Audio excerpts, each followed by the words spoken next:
So welcome to this seminar day and this series called Data, Citizenship and Education, the first of 3 seminars which we hope will be exploring this topic of the role of education and intensive data processes in a kind of developing notion of citizenship. So today we'll be hearing about schooling data citizens from our 3 speakers, and later in the year we will also have seminars on the themes of higher education and work and community education, so we'll keep everyone here posted of when those days are scheduled. So for this seminar series, we're really privileged to have the support of the Center for Research in Digital Education, directed by our inspirational Professor Sean Bain, but also that of the new Edinburgh Futures Institute, which is the university's exciting new interdisciplinary teaching space, which is aiming to bring together people and organizations from across the university and beyond. So we're really excited to be part of their seminar series as well. And some of you will know that one of the pillars of that institute is the idea of data fluency. So I hope that the perspectives that we're surfacing in this seminar series will contribute to that and help to support the bridges and the connections we're making between the centre and the institute. On that note, furthermore, I'm really pleased to be able to use this seminar to formally announce and launch a new research theme within our Centre for Research in Digital Education, alongside our very interesting and successful themes of children and technology and digital cultures.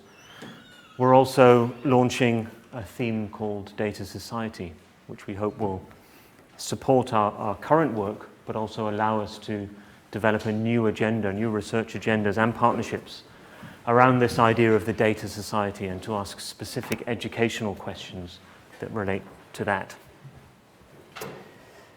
So I think that's all I wanted to say. I really want to get on and hear from our speakers today. So we have 3 speakers, Giovanna Mascaroni, Judy Robertson, and Ben Williamson. And I'll introduce each of them in turn. They'll speak for 40 minutes on our topic of schooling data citizens. That should allow us for a few minutes after each talk. So our first is, as I said, Giovanna Mascaroni. She's Senior Lecturer in Sociology and Media at the Catholic University of Milan. And she's going to talk to us about the Internet of Toys, the datafied child, and the production of the surveilled citizen. So we're very lucky to have her with us. Giovanna. Thank you very much. Can I just pass you the microphone, actually? Started? Oh, yes. Now I can't find my presentation anymore. It's here, yeah. Let's try the... That's the little clip. So I need to, yeah. Clip it here somewhere.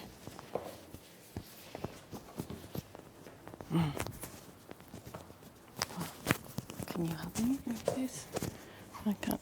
Sorry, a bit of technical issues here. And in the meanwhile, thank you very much, Jeremy, for organizing this seminar and for inviting me. It's really a great opportunity for me to come here, because thank you for screen. Because I'm currently editing a book on the Internet of Toys with my colleague Donnell Holloway, based in Australia. And this is the opportunity for me to share things that I've been writing and reflecting on for the book. I do not normally read, but it's a long talk, and let me have also my watch ready, and oh no, there's a clock there. So, and I'm not a native speaker, so apologize, but I will be reading through the paper, and feel free to interrupt me when something is not clear. And I have a lot of images anyway to try to entertain you as much as I can. And so the aim of this talk is first to provide a definition of the Internet of Toys, or IoToys, and then my point is that we have much to gain if we understand the Internet of Toys as media, in terms of an analytical framework around toys. And I will speak about how our IoToys extend the datafication of children's lives and amplify the economic value of children's data. And finally, I will argue for an ethnographic approach in order to understand not only the datafication of everyday life, but also datafication in everyday life. I forgot to say, but Jeremy already said it, that my background is in media studies and sociology, so perhaps I will use concepts and words that are slightly different from the ones that are used in education, but the meaning is pretty much the same. I know it because I'm part of a cost action, the DGLITI, chaired by Jackie Marsh, and initially I was very unfamiliar with some terms, but then I said, okay, this is what we name this other way. Anyway, so the embedding of network connectivity and sensors into things is an increasingly integral part of internet experiences, including the experiences of children. And so connected toys are becoming more and more commonplace. According to research in the US, at least 1 in 3 families have one of these toys. And these toys consist of physical toys that are connected to the internet and potentially to other toys by means of Wi-Fi or of Bluetooth technologies. They are provided with voice or image recognition software, and they are controlled or programmable via apps on smartphones or tablets.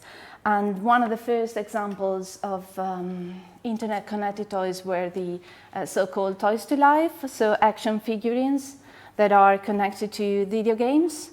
But then the market is expanding, and we have a full range of dolls and pets equipped with image and voice recognition software, like the ones here. Let me just mention this. The dog is the Cloud Pet.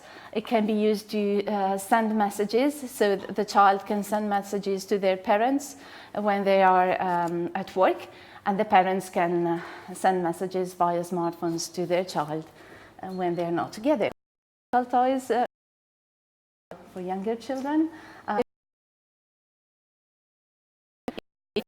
Health monitoring teddies. This is the Teddy the Guardian family, and you see there are a lot of sensors to monitor the child and their surrounding environment, so children's biometrical data, but also to discipline the child body. So the tall giraffe, for example, teaches your child how to keep a good posture. So and as a consequence of they being fitted with sensors and connected to networks, these toys gain new skills that are expressed in new forms of communication, as Mercedes Bunz and Graham Makel recently wrote in their book on the Internet of Things. So they can react to various physical inputs, sounds, images, touch and movement, track children's behavior and biometrical data, and or measure the surrounding environment, interact with children on a personalized basis, and produce information that is circulated through networks for analysis and interpretation. In a word, so physical toys have become media, quote, that mediate what has not been mediated before, again from Bunz and Makel. And so the Internet of Toys and other IoT devices that young children use, such as home assistants, are contributing to generate an unprecedented data flow over which not only children but even their parents have little if no control. and problems involving data hacking and other security failures have already occurred. Recent examples include the Hello Barbie and VTech data breaches back in 2015, and the security failures of Genesis Toys, My Friend Kyla and IQ, reported by the Norwegian Consumer Council campaign last year. And then the breach of over 800,000 user account credentials and 2 million parents and children's messages recorded and exchanged via CloudPet in 2017. So news of this kind contributed to highlight the numerous privacy risks of internet-connected toys, but the long-term social consequences of datafication of childhood are less discussed, at least on the public agenda. And in order to understand the datafication operated through internet-connected toys, I propose that we understand them as media. So my critical analysis builds on and adapts the concept developed in this book on the Internet of Things, that playthings, sensor-based playthings, can be understood as media, for this would help us understand and situate the social consequences of the entanglements of objects, data, and communication practices that constitute the Internet of Toys at both the micro level of everyday life experience and the macro level or wider societal changes and their political and economic implications. The Internet of Toys enables practices of connected play, which crisscross, connect, and challenge the boundaries between dichotomized spaces and concepts such as the online and the offline, the digital, non-digital, material and immaterial, but also public and private, and global and local. And this is something that resonates with theories in media and communication studies. So the idea that the media are implicated in the reconfiguration of the boundaries between, especially between private and public spaces. So I'm quoting from Silverstone and oh gosh, now Silverstone Morley Hirsch, I was missing the second name, in their book on the consumption of ICTs and the domestication of technologies.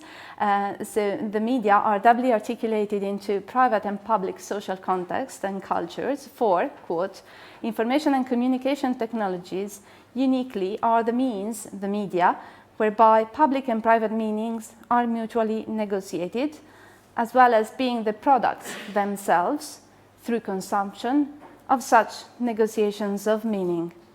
So in focusing on the process through which media are integrated into the places and context of family life up to the point that they become invisible and normalized, domestication scholars emphasize the double articulation of ICTs into everyday life as both objects and media, again quote, ICTs are doubly articulated into everyday life as machines and media of information, pleasure, and communication. So the concept of the double articulation can be employed in the study of IoToys, for it acknowledges both the material and communication dimension of internet-connected toys and the interrelations between the two. IoToys, quote, material objects are not dissimilar to other physical toys children have been used to play with. Their materiality is an important aspect of how children make sense of, normalize, and incorporate the new generation of toys into their everyday play practices. But IoToys are also and fundamentally media, that is, means of communication mediating between the private world of the household and the public sphere. They are sensory interfaces that allow children to access media content, be it educational content, popular culture characters, or bedtime stories. And they also allow children to communicate, for example, sending messages to their parents via cloud pets. However, much has changed since the notion of double articulation of the media into everyday life was formulated within the domestication of technology approach back in the late 80s and early 90s. And an increasing diversity of media have become integrated into our everyday lives, and digital media have become implicated in any sort of social practice and process. The growing complexity of today's media system and its increased interdependence is what media scholars refer to as mediatization. So this notion emphasizes the interrelation between social and cultural change on the one hand and the changing media environment on the other. While mediatization can be traced back to the past 5 or 6 centuries, we have now entered an age of deep mediatization, as Nick Couldry and Andreas Happ argue in their 2017 book on the mediated construction of reality, in which the social world is not just mediated, but mediatized, and I'm quoting from them, that is, changed in its dynamics and structure by the role the media continuously and recursively play in its construction. By this, we do not mean that each and every social practice is mediated, but that the horizon for practices is a complex social world where digital media are both the resources and the reference point for human agency. And the Internet of Things is part of this growing complexity in which everyday life is reconfigured through networks of connected things that create and distribute information. So IoToys are just another component of this ecology of tracking and measurements generated by sensing networks of connected things. And through being networked and fitted with sensors, IoToys combine the play affordances of physical toys, their tactile, functional, narrative and emotional features, with the affordances of the Internet of Things. And this recombination adds a further layer of complexity to their double articulation in children's everyday lives. Not only the child can see, touch, feel, speak to, and listen to an IoToy, the toy as a connected object can also track, see, speak, and address. The interaction between the child and the toy is thus reconfigured as a bidirectional, multidimensional, multisensory experience that involves auditory, visual, haptic, and kinetic communication, and in which the toy is repositioned not only as an interface, but as an actor in the communication process. The toy itself has gained agency as it collects, generates, communicates, and distributes data. So the notion of double articulation is complicated by these newly acquired agentic capacities of network things. The materiality of media's objects and the materiality of the communication infrastructure to which they are connected not only are the precondition for our communication through and to connected things, but also for connected things to autonomously engage in communicative practices, configuring what we could describe as a triple articulation. And I'm borrowing the idea of triple articulation from Hartman's work. So the third dimension in this triple articulation refers to the agency of things as producer of data and ultimately knowledge. That is, as things as entangled with broader processes of social change. So I think it is of great help here. The definition that Leah Livrio and Sonia Livingstone provided about 10 years ago about the of new media as including material artifacts, communication activities and practices, and social arrangements or organization that develop around the new media. And so IoToys can be understood as material artifacts that enable physical as well as connected play practices, as a set of play and communicative practices, but also as new organizational forms, that is surveillance culture, datafication, and surveillance capitalism. So I will start from this concept of datafication, that is the, as you know, the ubiquitous and pervasive quantification of social life through the use of digital technologies, and most of our everyday practices online and offline, including emotions and social relations, are now monitored and rendered, quoting from Van Dyck, into online quantified data, thus allowing for real-time tracking and predictive analysis. The algorithm calculations through which human behavior is measured, sorted, and predicted now form, for many, the general background of everyday life. However, these mechanisms are based on proprietary algorithms and automated processes, and therefore remain opaque and not open to control or modification by social actors. Data surveillance actually refers to a diverse set of surveillance practices that can be differentiated based on varying degrees of individual consent and agency. Pybus and colleagues, for example, contrast datafication, the routine data production as byproducts of our everyday activities and communicative practices, with data-making practices. That is, a strategic mode of agencies that can arise if the subjects of datafication are given tools to both understand and work with the data that they produce. Similarly, Deborah Lupton contrasts participatory and voluntary surveillance practices with less consensual pushed forms of data surveillance or self-tracking. But when it comes to children, especially young children, data surveillance is usually carried out on them by others. Children's social media presence and digital participation is decided by their parents well before they are in a position to contribute to such decision. And often their datafication starts from early gestation, as it represents the first important step for parents constructing their parenthood. So ultrasound sharing is a practice of intimate surveillance that also marks the first online identity construction for children.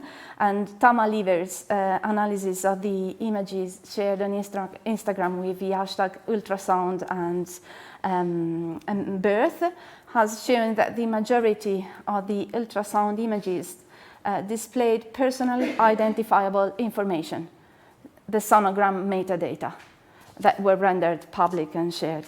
And further digital traces of the unborn are disseminated as part of the widespread use of pregnancy apps. When the baby is born, then, as you know, there is a variety of connected, for each and every object a baby may use, there is now a connected version of the market, including digital dummies, digital cribs, digital socks and whatever that monitor heart rate, oxygen level and what sort of things. And as children grow up, they start engaging with mobile touchscreen technologies, apps and internet connected toys, thus becoming generators of data in their own right.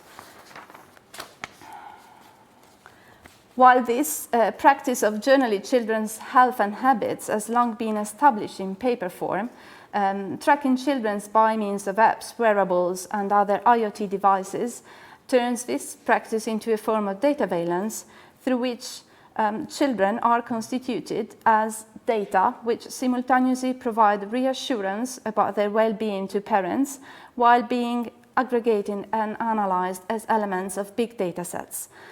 In this process of datafication, new power dynamics emerge that are driven by a new logic of accumulation that, I'm not sure how to pronounce it, it's Zuboff, well, she named surveillance capitalism, and the Internet of Things extend the surveillance business model that have become entrenched through social media into new domains, domestic, biological, environmental, by turning its user into resource that creates data. So the power dynamics of surveillance capitalism reshape and engineer agency. Irrespective of whether practices of data surveillance are voluntary, social, and participatory, or pushed and coerced. We agree with Barassi that under the logic of surveillance capitalism, every form of digital participation is at least partially coerced. In other words, while the physical environment is refashioned through internet-connected things that register, create, and distribute data, the digital environment is also constructed so as to encourage users to share their personal data. And the reason why people conform to this imperative of sharing lies in the normative dimension of surveillance capitalism. As David Lyon argued in a 2017 article on the International Journal of Communication, most citizens have internalized, comply with, and reproduced in their everyday practice a surveillance culture that is formed both of surveillance imaginaries and surveillance practices, which are mutually shaping and shaped. More specifically, surveillance imaginary can be understood as shared frames of reference that provide a capacity to act, engage in, and to legitimate surveillance practices. In turn, surveillance practices help to carry surveillance imaginaries and to contribute to their reproduction. The normative power of datafication, therefore, is twofold. First, it has to do with the condition and structures in which individual and collective agency is embedded. The promise of big data is the opportunity of predictive analysis of aggregated data sets, and data collection and analysis on a massive scale is a defining feature of surveillance capitalism, since, again, quoting from Zuboff, this new form of information capitalism aims to predict and modify human behavior as a means to produce revenue and market control. The use of wearables, toys, and apps of various kinds allows for an unprecedented registration of children's data traces, which are reappropriated and turned into valuable commodities under this new logic of accumulation. As a consequence, children's subject position in the market shifts. So as my colleague Donnell Holloway wrote recently, children are repositioned both as objects of economic activity, as digital laborers, and as subjects of market relations, as digital consumers under surveillance capitalism. So they're simultaneously situated as data sources and data consumers. This process of datafication has profound implications for the current generation of children that extend beyond a more pervasive and substantial commodification of childhood and are likely to impact on their rights, their life chances, and their future citizenship, as Deborah Lupton and Ben argued in a New Media and Society article recently. The profiling, sorting, and categorizing of population based on their consumption practices, online habits, political preferences, age, gender, and ethnicity not only enable a greater market control, but also allow for new modes of governance to emerge. This is what Chanel Leopold calls algorithmic governmentality, that is indifferent to the embodied individuals it affects. Through its consequences, shape individuals' access to education, employment, health, credit, and private and public services. So in a word, it shapes their structure of opportunities. Individuals, including children, are classified as temporary members of what Chanel Leopold calls measurable types, without their knowledge or express consent. So they are not only represented and spoken for, but also regulated by data. Agency is mediated by the calculative mechanisms of social sorting afforded by datafication and predictive analytics, and this is how power is exerted in the age of big data. What makes the contemporary process of datafication and data surveillance transformative and novel, though, is the fact that through the rhetoric of big data, their assumed objectivity and impartiality, surveillance imaginaries and practice have now colonized citizens' everyday lives. Surveillance has become something that citizens, again quoting from Lyon, negotiate, resist, engage with, and in novel ways even initiate and desire. The normalization of intimate surveillance is indicative of how surveillance culture operates by pervading both imaginaries and practices. So parenting apps and tracking devices which are worn on the infant body are discursively constructed as socially legitimate and desirable parenting practices, and studies of the commercial, media, and public discourses around these tools have highlighted the normative and performative nature of such discourses. So these technologies are commercialized and represented mainly through a discourse of risk and responsabilization, which exploits parental anxieties and normalizes the practice of intimate surveillance as a necessary culture of care.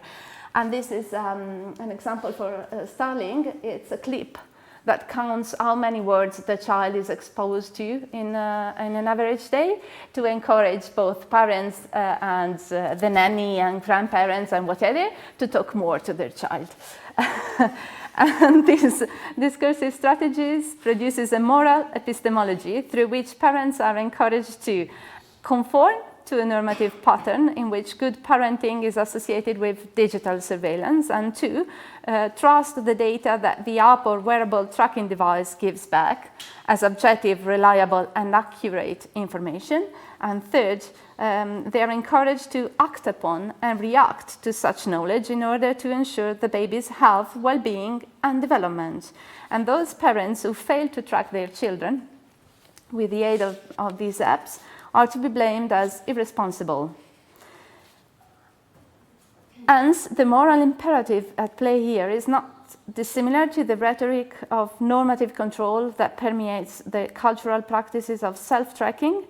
In both practices, the knowledge resulting from the use of monitoring technologies provides the basis for agency, whether the goal is to achieve self-improvement and self-management, as in self-tracking, or to conform to the expected levels of parental care and grow healthy and smart and productive, let me say, kids.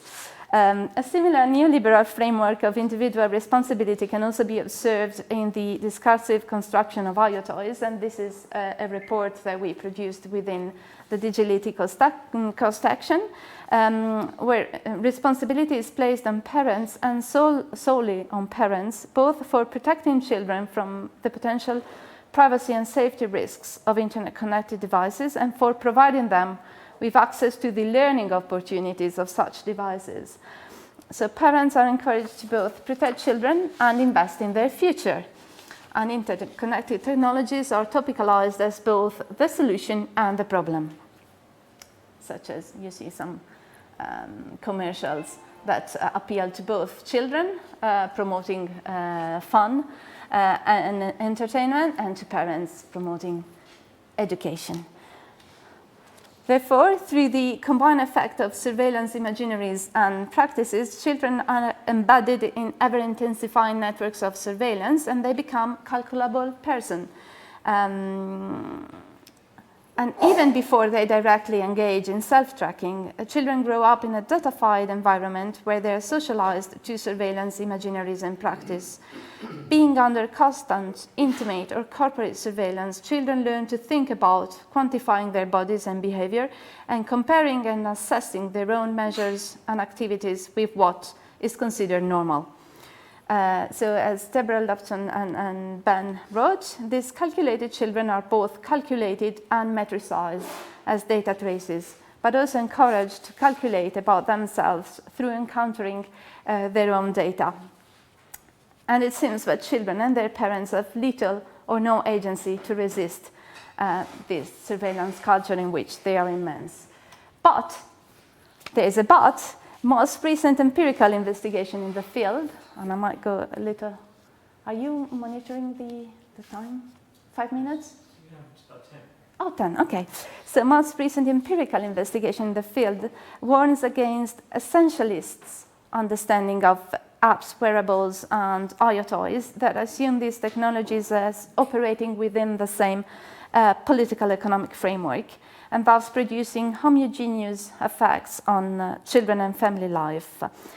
Such essentialist generalization risks to overshadow the ethnographic diversity of users and context in which media use is situated, and ignore the phenomenological richness of everyday encounters with data valence. Many scholars now call for more attention to agency and to the material context and everyday experiences of datafication.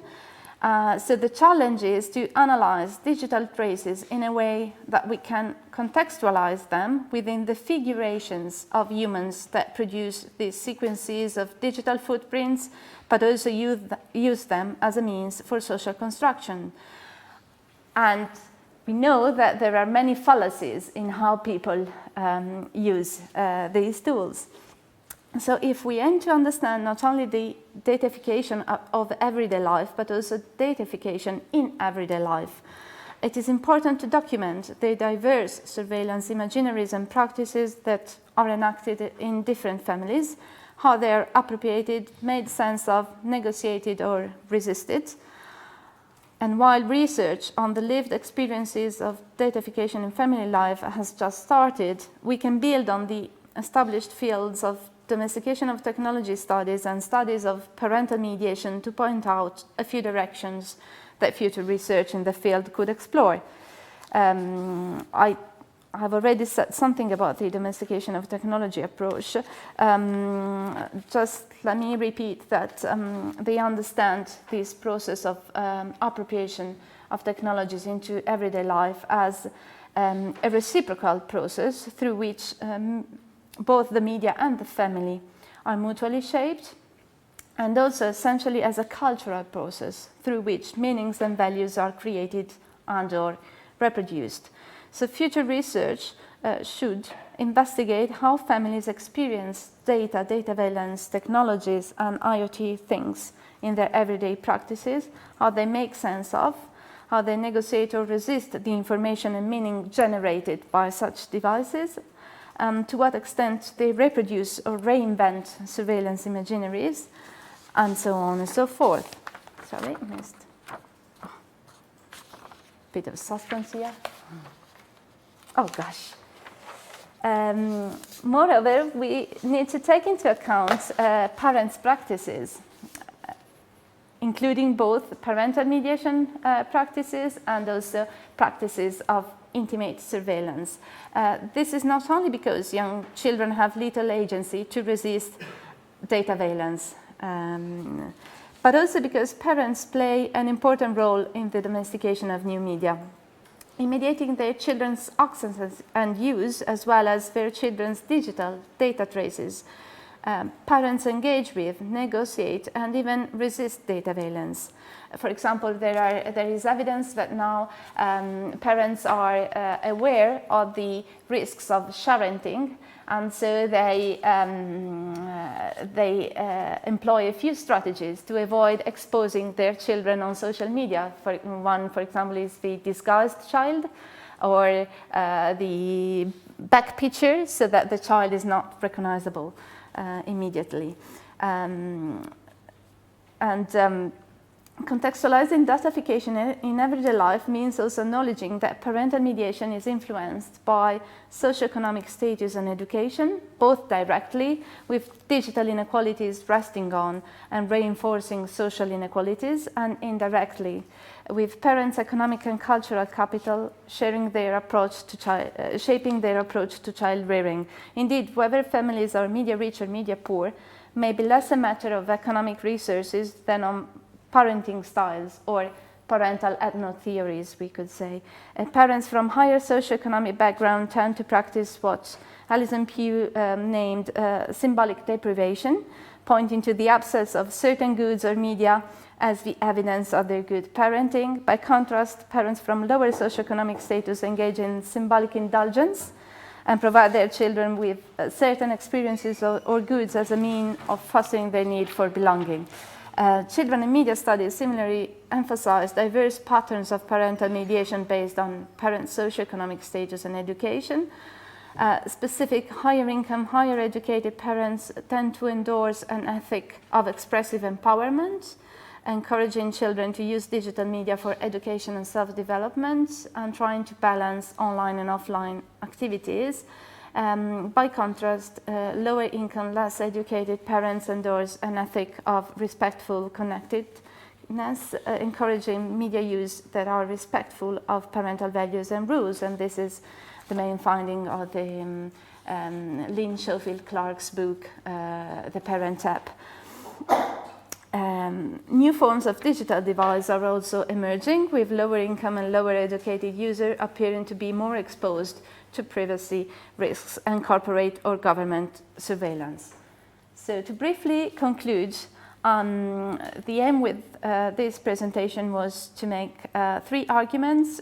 First, that the Internet of Toys can be better understood as media, and especially as the triple definition of media as material artifacts, communicative practices, and social arrangements and organization.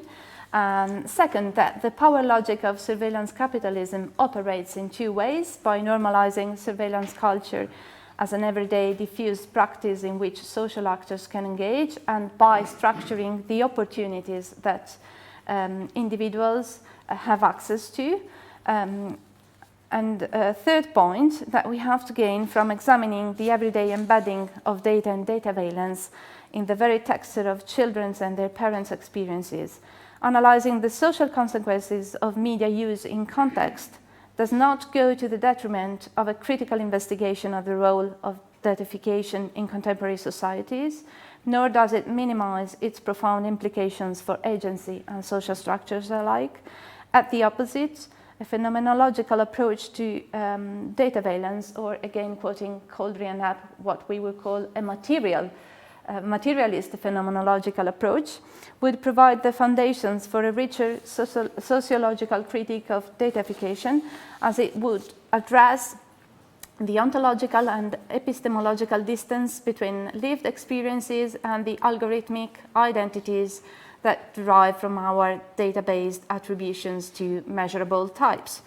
By contrast, essentialist perspective of datafication that failed to acknowledge the ethnographic diversity of the embedding of the internet in everyday life are problematic, both theoretically, for providing incomplete theorization of the new roles played by data in society, and socially, since data-related practices and the policies that govern them would not be informed by the perspectives of the people who they affect and on whose data they rely, as quoting from Kennedy and Bates.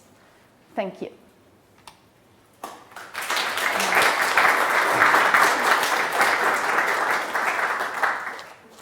Thank you very much, Yvonne. We have a few minutes for questions, so are you okay to share your own? Would you like me to share questions?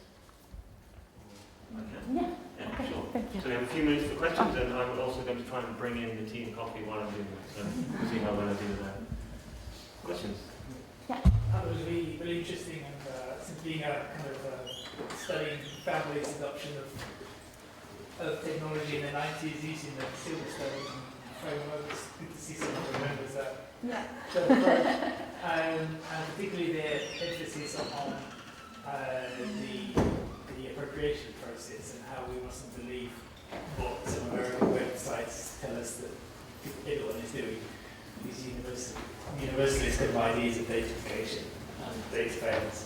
So what ethnographic work have you done with families, and what sort of, and you point out those kind of, the things that we saw in the first generation of computers at home, different types of families adopted in different ways. What are the new strategies that you're seeing about kind of resistance to data valence or appropriation and turning it around away from the logic that's proposed by these startup companies to individual families and communities? So I haven't done any empirical research on the Internet of Toys as yet, because we are just starting this project funded by the Australian Research Council. So my last ethnographic experience with children was in a project in which Lydia was also involved, coordinated by the JRC, and it was a study in 7 European countries, but then they did it the following year in more European countries on technologies in homes with children under 8. So, and it's, well, I can give you the details later if you're interested in that studies. But if we want to look specifically at datafication, for example, Veronica Barassi has done some work in the UK and the US on the use of pregnancy apps and parents monitoring apps, and it will be published in a book, the Nordicom Clearinghouse book on the next yearbook will be out in September probably. And she showed that there are many inconsistencies, not always intentional and strategic, but just unintentional. For example, parents forgetting to input the data, so that the data collected are actually not reliable, because they simply forget and then they put whatever they find. And also, there's another thing that we must focus on is how parents' life is also constrained by many different demands and needs, so time issues, time pressures, for example. So it is not unusual that parents give their children the tablet while they are cooking or doing something else. So they lose control of what their children are doing and the data they are inputting in that way. But on the other side, there's a growing concern for long-term digital databases. Also prompted by, I don't know if you have seen any cases both in the US and I think in the UK also a few weeks ago of parents being held responsible for oversharing their children's data online. We also had a case in Italy where a mother was fined for uploading pictures of her 16-year-old boy without his consent a few weeks ago. So probably this is it's the normative, the regulation both at a broader societal level, but also within the household moral economy that will affect how these practices are incorporated or not. Another question? It wasn't so much a question, but more of a comment, because I think that's a really interesting dynamic that when you, at what age are you able to challenge your kids for uploading that information? So he was 16, so that maybe courts ruled that he's old enough to be able to articulate that he's not happy about it, but when it's a 3-year-old, would you still be fine? It's just an interesting construct, I think. Yeah, so it's more the passive recipient of datafication practices in which other people engage on their behalf. Yeah. Their data control.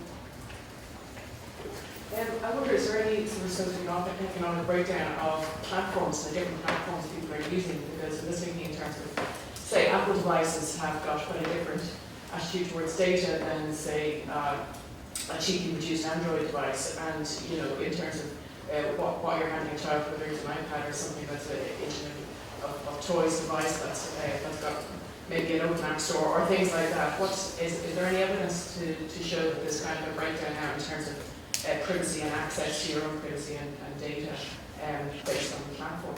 There are studies, not on children, but there are studies in general, like I have quoted the name, but there's a researcher based at the LSE who's actually studying the different exposure to privacy risks based on income and education and also access to different devices. And also Mary Madden has done some work in the US regarding this. What is curious is that we would assume that lower educated and lower income people have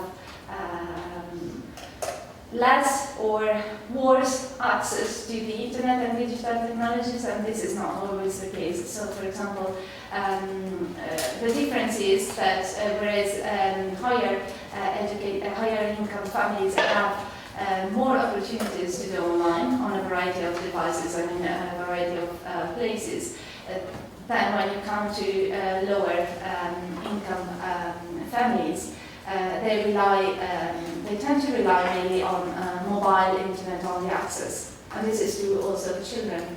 So there's evidence in less in control of your own data. It is less customized than a computer, for example.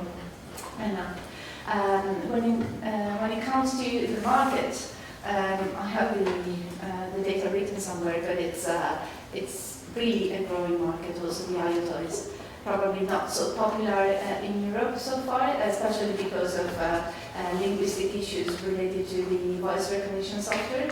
So they're mainly in English and not available on other markets, even though that's not completely true. So my friend Kayla, the doll, was sold also in Germany and in other European countries.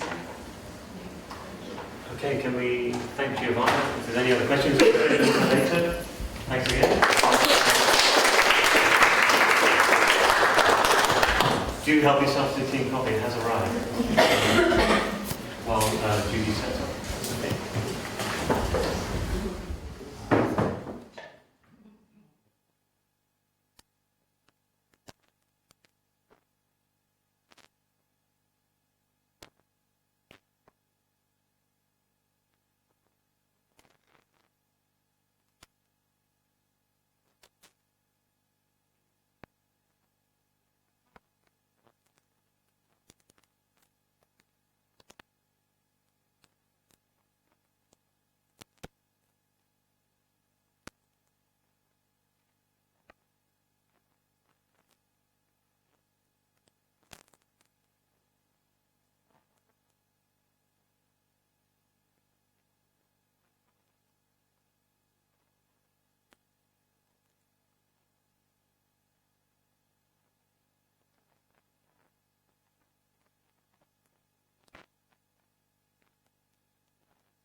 Excellent contribution. So I'd like to welcome up Judy Robertson, who is Professor of Digital Learning here at Warwick House of Education. And I know she's involved in one of the most exciting projects at Edinburgh at the moment, which is City View. I think we're going to hear a bit about that. And she's going to talk to us about data citizens and beyond. Thanks, Jeremy. You said it wrong, Jeremy. It's data citizens and beyond, like Buzz Lightyear. That's how I hear it in my head. Okay, so this is a different perspective from the last speaker, which is why it's such an interesting seminar series to be part of. So the position that I want to begin from is that digital and data technologies are really changing our society and our economy very fast. And what I'm involved in, and I know some of the other educators in the room are involved in, is thinking about how we can prepare our children and young people to drive the change on the basis that education is the passport to the future. So we want people to be really shaping the way data informs society in the future. So I like to think about how we can begin that in schools. And there's lots of hand-wringing at the moment, and there's lots of hype at the moment about what's going to happen in the jobs market. So maybe, if you read The Guardian, you might think that robots will destroy our jobs, and we're not ready for this, and this will be awful. So this is the robots are stealing our future kind of argument. On the other hand, we've got this kind of breathless idea that data scientists, that's the sexiest job of the 21st century, and data scientists are unicorns and all this kind of good stuff. And somewhere in the middle, there is probably a more balanced truth. And so I've been spending a little time recently looking at reports on labour market intelligence and reports of the sorts of skills that we're likely to need in 2030. And depending on which report you read, you can get quite depressed doing that. From a Nesta publication, which used quite an interesting analysis method, which I won't go into here, but it came up with various skills that we're going to need. And the idea with the fox and the hedgehog here is that we need foxes rather than hedgehogs. So foxes are good at doing lots of things, but hedgehogs do only one thing well. Incidentally, there are more hedgehogs in this presentation, so keep an eye out for them. But the sorts of skills that this report predicts that we'll need will be interpersonal skills. Teaching is one of them. A lot of us will be glad to hear. Also, people who are skilled in social perceptiveness and coordinating the work of other people. And then a whole set of higher order cognitive skills, including originality, fluency of ideas, and the ability to do active learning. And specifically, the ability to make decisions based on rapidly changing information. And then there's a whole set of systems skills, which are to do with how people and technology work together, and a set of skills to do with judgment and decision making. So if we keep that in mind as we go on, that's the kind of skills that will probably be needed in 2030 when children leave school. And so we need to think about how we're going to get there. Will robots really steal our jobs? Well, according to this report, it depends what job you're in, really. The main thing that you can take from this is there's probably going to be a lot of uncertainty around this. So 7 out of 10 of us are in a job now about which there's uncertainty of what will happen to it in the future. And if you work in the public sector or in education, which a lot of us here do, then probably there will be growth opportunities in those areas. And surprisingly in healthcare, and some parts of food preparation, particularly around kind of, I don't know, avocado toast and artisanal type food. But then within the manufacturing or administrative roles or some sales roles, they're likely to shrink. So that's possibly where we're heading. And partly in a response to that, recently in the summer, in fact, there was a deal announced, a city deal funded by Westminster and Scottish Government for Edinburgh and South East Scotland. And this is what I'm involved in working in with many other people within the region at the moment. So, one of the main aspects of the city-region deal within this area is to do with data-driven innovation. And the idea is to generate 50,000 new jobs within the region to do with data. And it's got a combined budget from government, from industry partners and from local authority and university partners of 1.1 billion. So it's a serious investment. It's not all to do with data. There's aspects to do with housing and transport infrastructure as well. And the bit that I'm interested in, there's £25 million for skills development, because it's understood that if you want to have 50,000 new jobs relating to data, then you need a workforce who's skilled in data. And we have to think about how we educate people to develop those skills.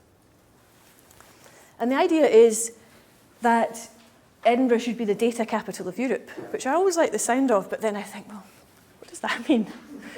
maybe by the end of this morning we'll have an idea about what the data capital of Europe might be. I don't think it's all about companies that use data or make money from data. I think it's about having a group of citizens who live in Edinburgh who care a lot about data and take a passionate interest in it. So the ambition within the skills programme is to have the most data-savvy population in the world. I think data fluency is a nicer word, which somebody, maybe Jeremy, mentioned this morning.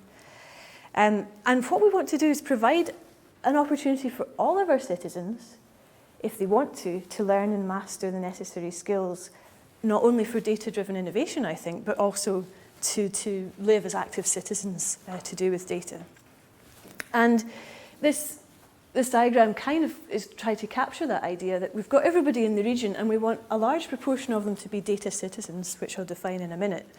And some will become data workers, so they'll use data within their jobs, and then we'll have a very small set of data professionals.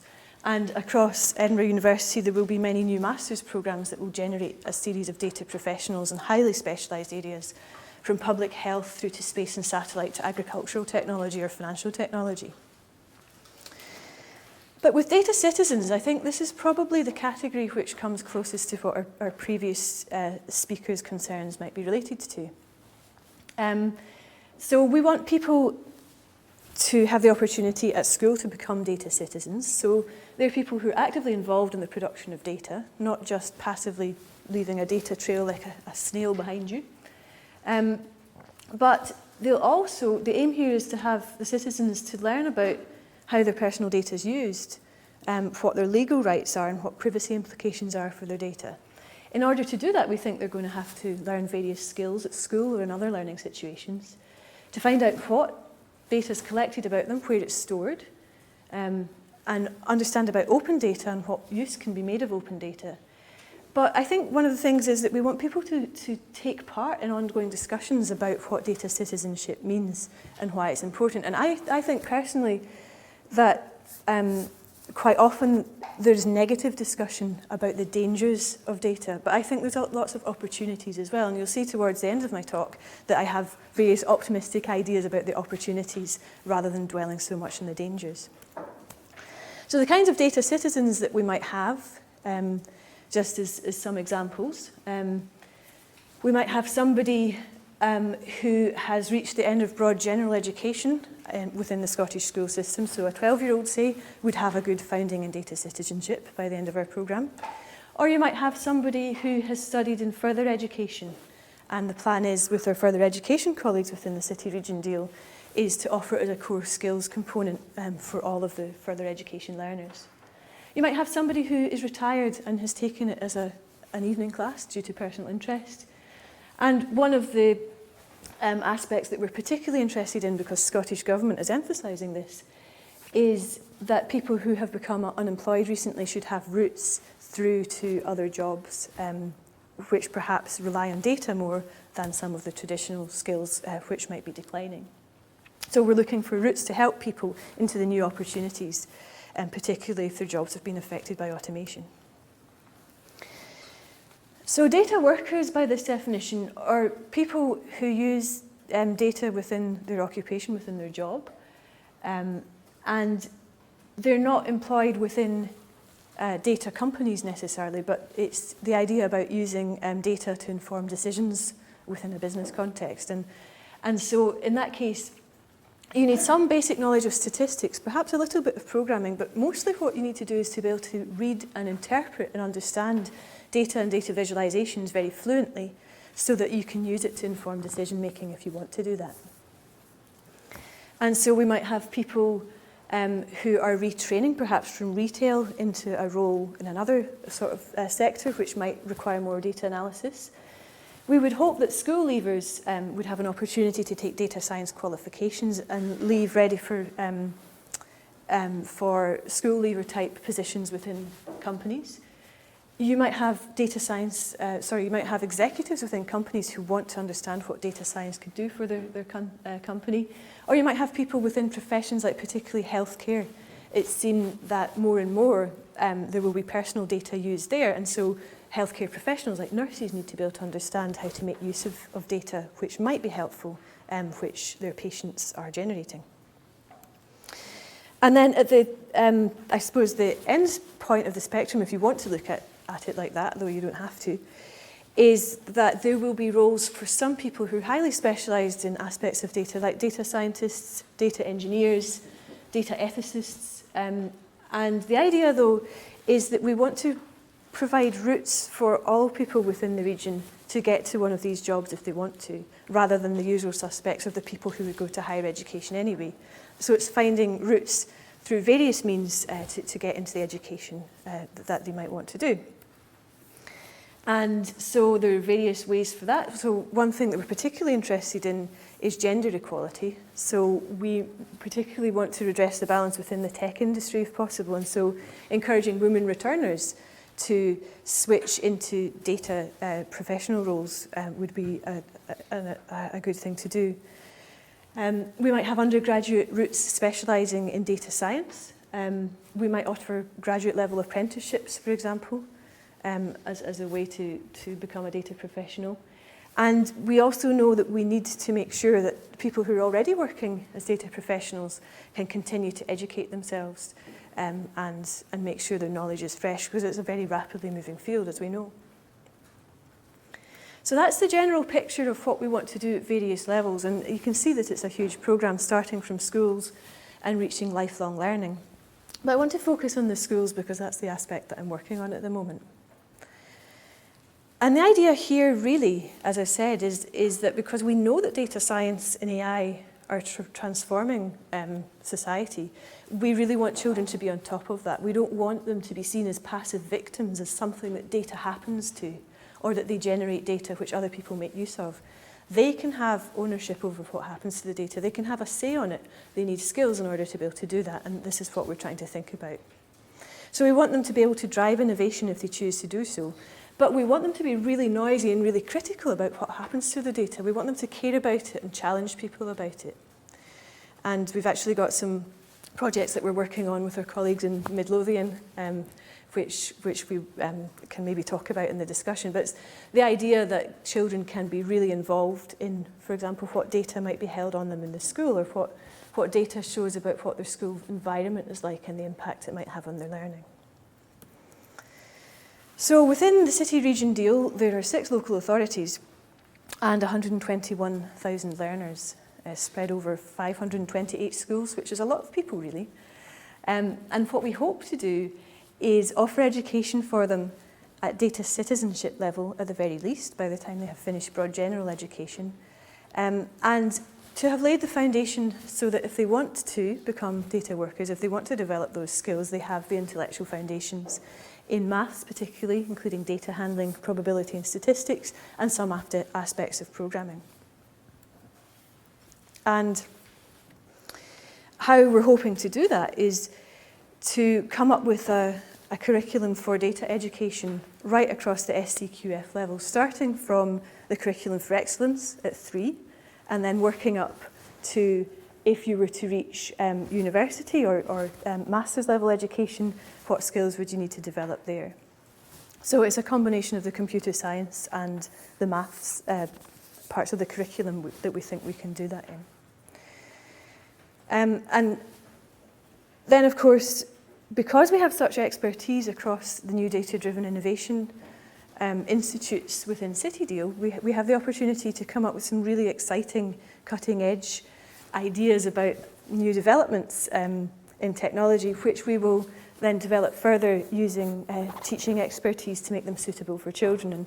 And Kate, who's sitting there, is helping me to get started in this. And I've got some ideas which I'll show you in a minute of where we might take that.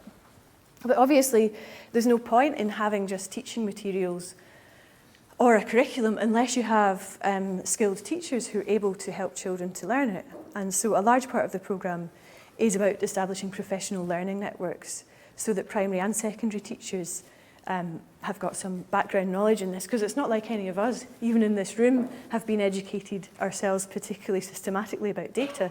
It's so new that we're all having to learn this. And I think primary teachers in particular may find this challenging because they're less likely perhaps to have a specialist background than the secondary teachers.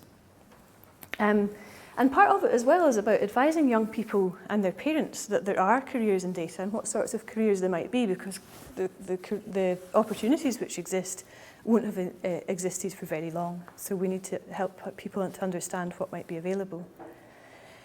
And a large part of it is to do with providing links with industry for work experience and work placements and so on, just because of the way City Deal is funded.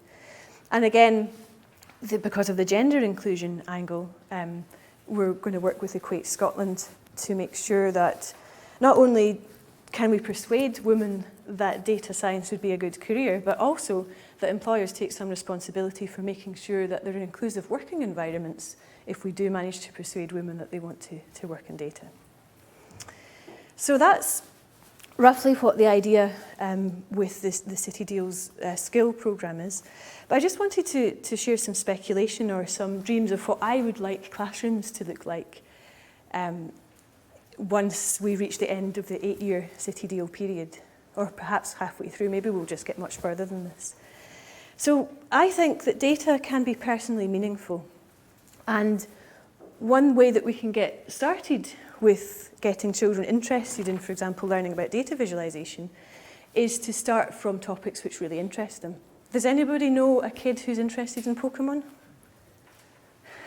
Yeah. Well, it turns out that you can download Pokemon data sets, and then you can put them in Tableau, which is a data visualization package, and you can come up with really cool dashboards like this. And this is a blog post I found from a kid who had just wanted to work out the stats of different Pokemon and how they compared to each other. And in the article, he decided he changed his favourite Pokemon by basically observing that this guy here, Mewtwo, turns out to be really strong, really fast, and really defensive. I bet you didn't know that before coming here today. So I think that's a good place to start. And I actually am convinced that trading cards and things like top trumps are a great way to get people interested in studying information, the structure of information. And there are trading cards all over schools, absolutely wading in them. So it doesn't have to be about Pokemon if you don't like Pokemon. It could be about all kinds of other topics if you prefer. So I think one aspect we'll be looking at is personally meaningful projects. And another aspect I think is interesting is using local data sets. And this is a completely made-up example. But I was talking to somebody recently about how it was a project to do with measuring audio pollution in the meadows, I think. And there was something about measuring how many, the bat population, wasn't there, Shan? I can't quite remember the details of it. But yes, that's it. But I started thinking about, well, if you could use sensor data or even observation data to count local wildlife in the kind of the way that you would do with Spring Watch or Autumn Watch, then you can get children interested in asking questions. So in my fictional example here, what we've got is that number of bat sightings has decreased since last year. Number of hedgehog sightings has increased in my example. And so this kid is starting to wonder why. And if there's anything that we really want to do with this kind of education, it's encouraging people to be curious and to start asking why. My personal theory is that the hedgehogs have been eating the bats, but we'll never know. So here's another example of local data, and this time it is data not necessarily collected by the children themselves, but this is air pollution data, and it's actually taken from a project, a hackathon project that they ran at Informatics to see what informatics students could do with locally available data sets. And here is a map of Edinburgh, and the red bits are the more polluted zones. And this kid here has realised, let's say, that her school is in St John's Road, which is one of the most polluted places in Edinburgh. I bet you didn't know that either. And the kid has started to think, wait a minute, I'm living in a place, or I'm going to school in a place where the air pollution is above what would be a recommended limit. And then the question is, as a teacher, what would you encourage the child to do with that information? The information's there. If you can teach people to read the visualizations, then there's an opportunity for them to start being an active citizen about that particular issue. And I think this is an interesting representation because it's a heat map. which is not something that I have seen taught in schools. I've been looking at school textbooks recently to see they're taught pictographs, for example, they're taught bar charts, but I've not seen this sort of representation, and if you have, then you could let me know, because I've taken an interest in that recently. Now, the other one, I just became interested in this again. It's from the informatics hackathon.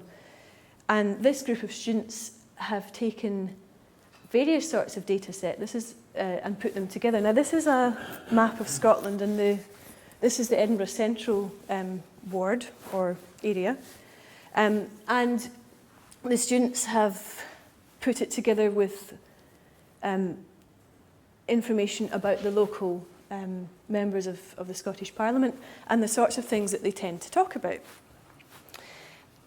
And you can do various things, because you can filter it by different sorts of topics that they might have spoken about, or you can compare it to data and multiple deprivation, for example.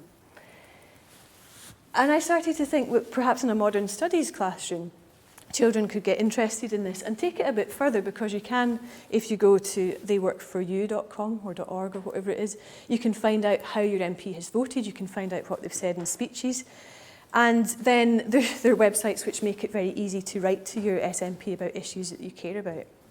So I think you can start from this sort of rather interesting representation and just finding out basic facts, and you can, depending on what you want to do in the class, you can take it further into pursuing active citizenship type examples. But I don't think that we should just keep it local. Quite often we start local, and that's a good thing to do, but I think we want to take it further to the rest of the world. One of my favourite examples is the Gapminder website. Have you come across Gapminder before? So this is Hans Rosling, who is like the rock star of statistics and data science, I guess, or was rather. And the whole website is really about trying to educate people's understanding of how the developing world is actually more developed than we think. And it's about trying to modify people's perceptions, which are often inaccurate about what the developing world is like, by showing them actual data sets. And you can do things like you can map income against health measures like life expectancy or education levels, or all kinds of different things. And you can look at how it changes over time. So you get these wonderful visualizations. This is just a screenshot from it. And it's an interactive graph. You can look at it by country and so on. But again, it's this idea of getting people to be curious, because if you look at an outlier in that graph, which I was looking at this morning, we have the kid here wondering, they've spotted that North Korea there has got a relatively low income in comparison to other countries, but actually quite a high life expectancy. And the kid might wonder, well, why is that? And then the geography, perhaps, or the modern studies teacher has an opportunity to say, well, let me tell you about North Korea. Let's think together about why that might be. So I think there's something, the curiosity-driven, of identifying interesting things in data and using that to teach concepts afterwards. But in order to do that, you have to be able to understand quite a lot about data visualization and how it's represented, because there's a lot going on in that graph there. It's not just a standard scatter plot. There's stuff to do with colour, and there's stuff to do with the size of the bubbles that makes a difference. But I think we also don't want to just keep it local to this planet. I think we probably want to take the examples a bit beyond that as well. And I think citizen science projects like Galaxy Zoo are interesting. I think Galaxy Zoo might have closed temporarily, or at least it's onto a new version of the project. But I just think that's an amazing opportunity to be able to look at data sets coming from telescopes and have an opportunity to help scientists, genuinely help scientists, say, classify or spot a new galaxy or whatever it is that you're looking at. And because then, if we do that, kids aren't just playing at being scientists within the classroom, they're actually being scientists, and I think that's tremendously motivating. So that was really a whistle-stop's tour of some of the possibilities of what we could do for projects within data education. If you want more examples of that, then you could talk to Kate about it. Kate sitting in the middle there, because she's working with me on some more examples, and I know Tommy, can you give a wave, is also working on some of these projects as well. So that's all I wanted to say just now. Thank you very much.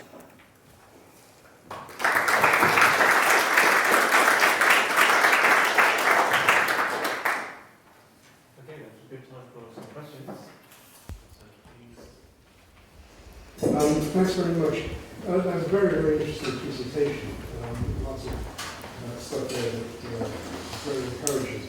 But I got 2 messages from it. And I wonder whether the messages, at least 2 of them, are conflicting. One is a message about the world is opening up and we need to train and educate people about things related to careers and jobs and getting on, rather than surfing this whole thing around being grounded. The second message was about all the stuff you can do with data in the curriculum and so forth, visualization.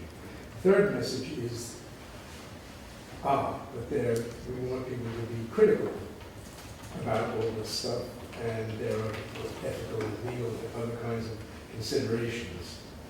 And that chimes in the sense of Giovanna's thrust of Giovanna's presentation.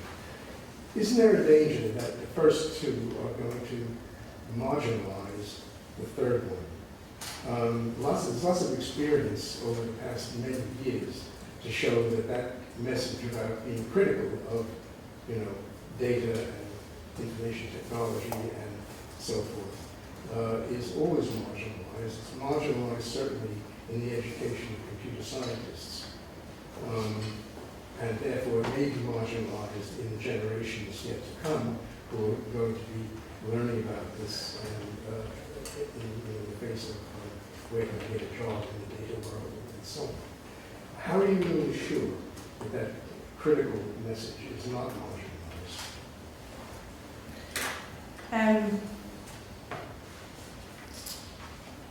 So I read an article quite recently in Communications of the ACM, which was written by data scientists who take exception to the idea of ethics and issues like that are marginalised within computer science and within data science.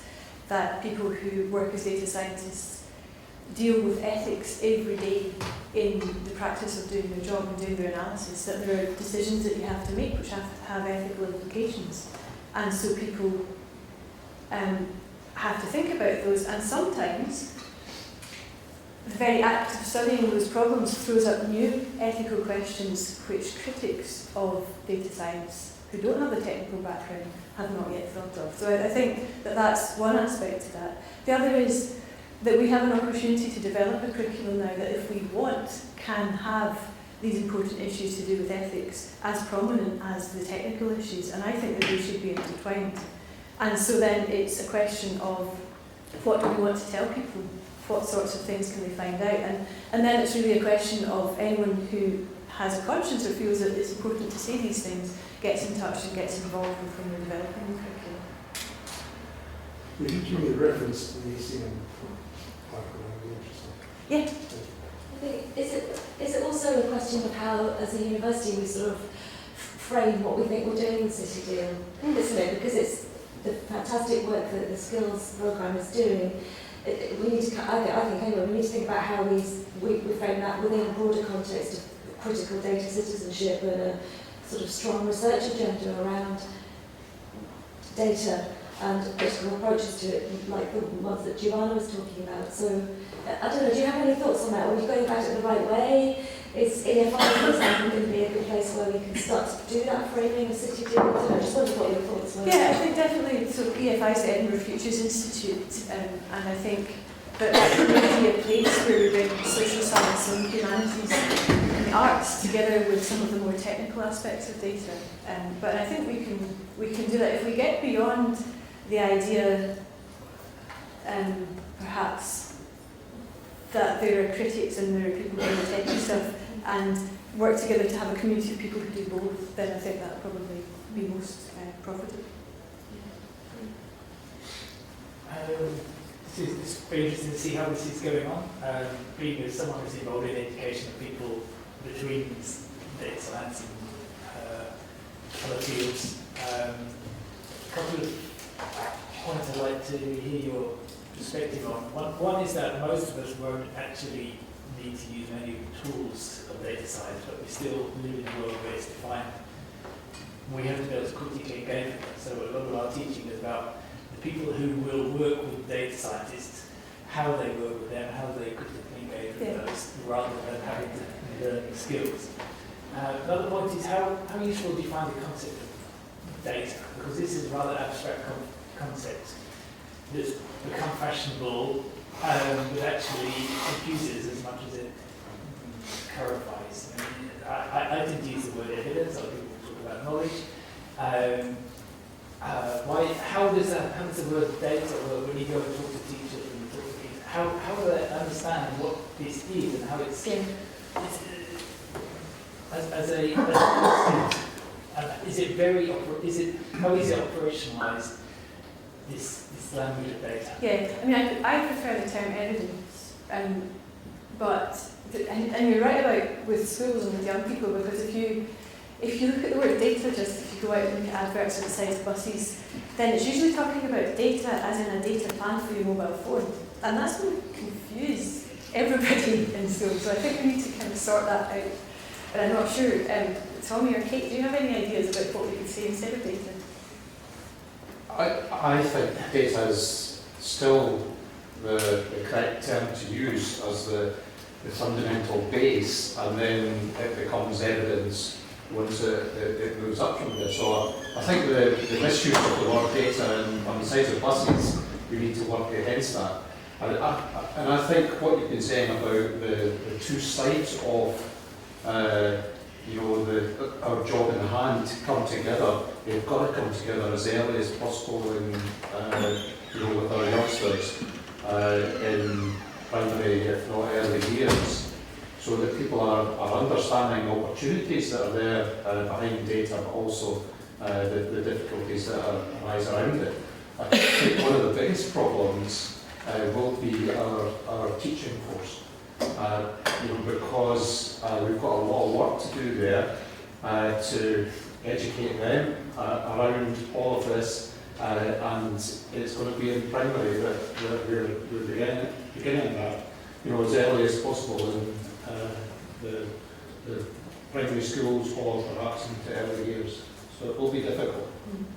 Until 5 years ago, we used the word information. It's exactly the same. Yeah, no, technically it's not. Well, information that is kept in a computer, and processed in a computer. There's a legal definition, yes, but in practice. Yeah, I think currently, understanding Kate will say something probably different. My understanding in the school, the way that we're going is data is the fundamental element onto which you put some sort of understanding, and then it becomes all sorts of different things, information, evidence, or whatever. So data for me is right down to the ones and zeros. That's an engineer.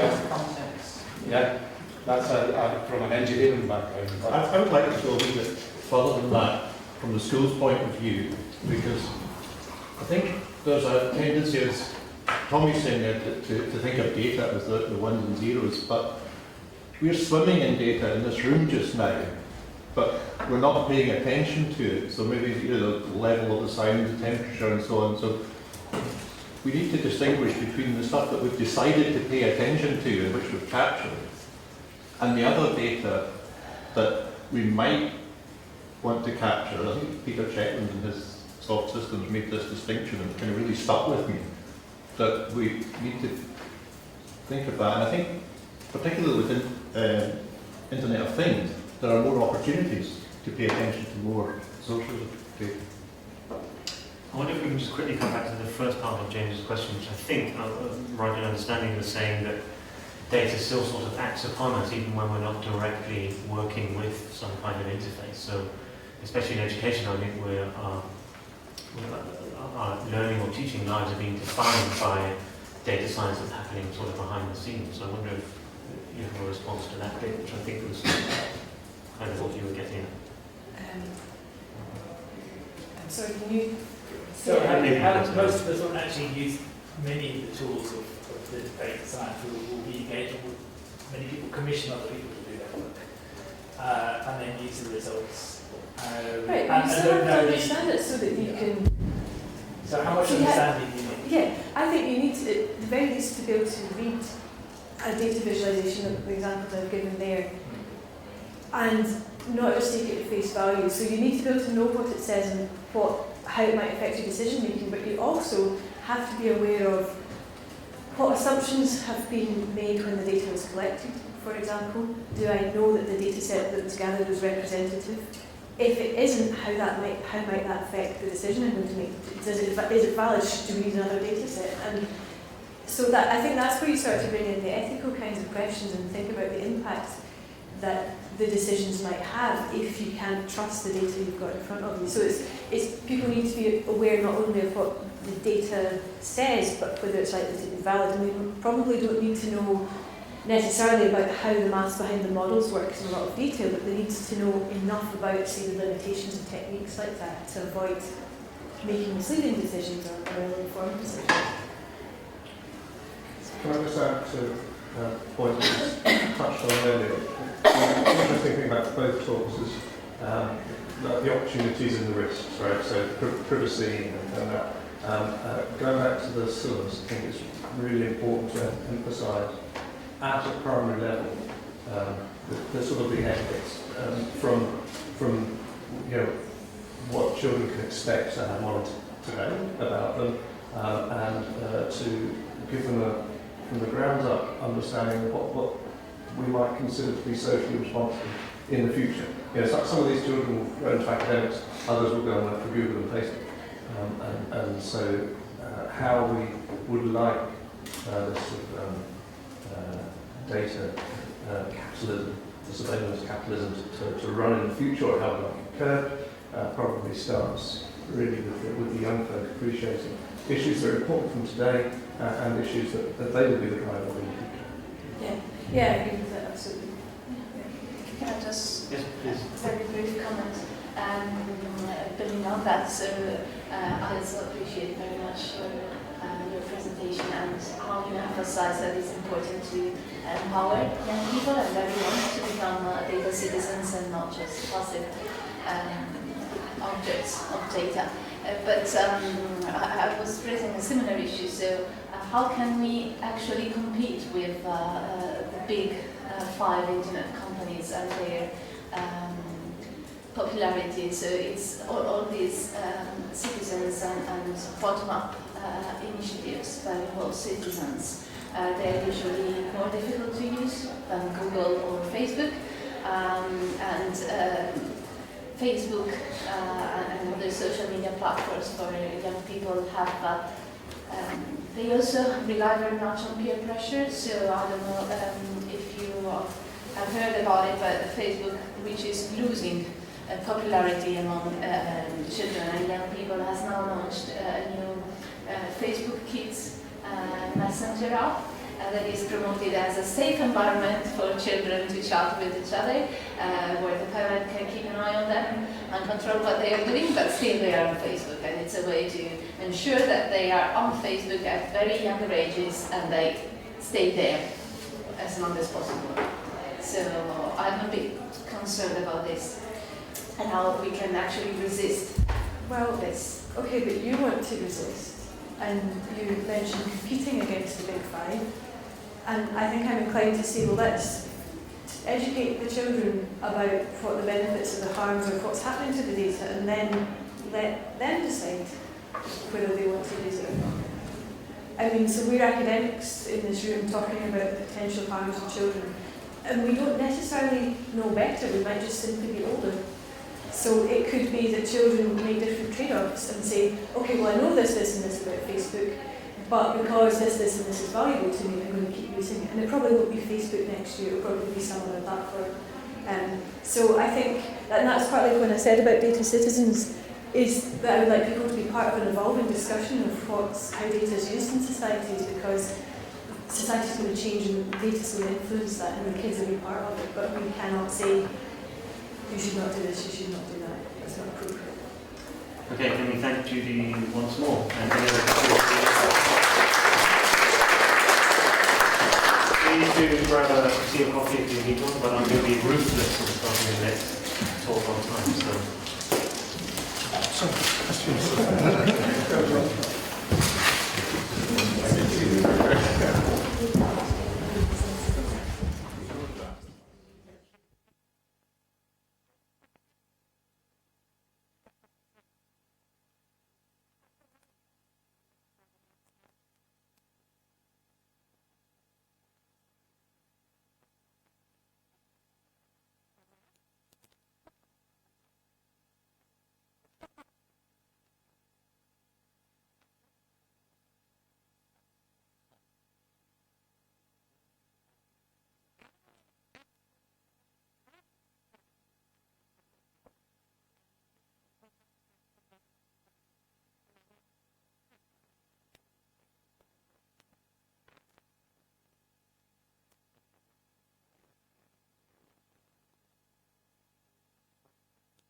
our speaker, Ben Williamson, who is lecturer in education at the University of Stirling.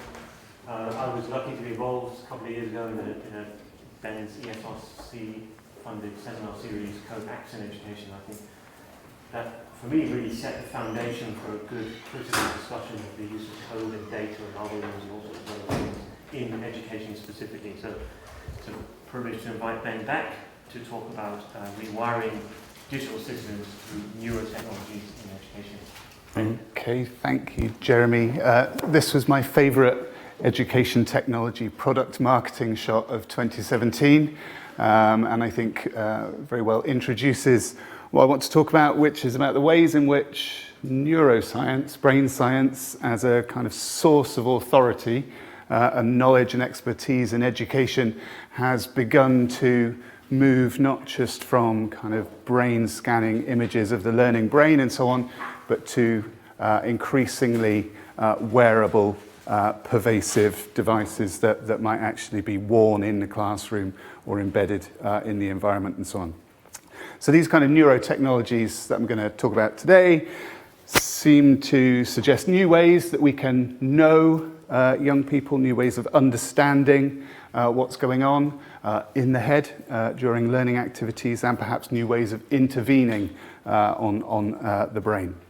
The presentation is going to map out a variety of different neurotechnologies. It's quite exploratory work at this stage, trying to make sense of what I see as an emerging landscape of technical development.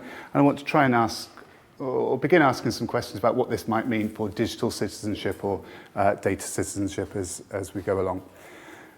One of the ways in which issues around digital citizenship seem to be being framed at the moment is around the idea that at conferences like this innovation one, that maybe we're on the cusp of a kind of new species of human.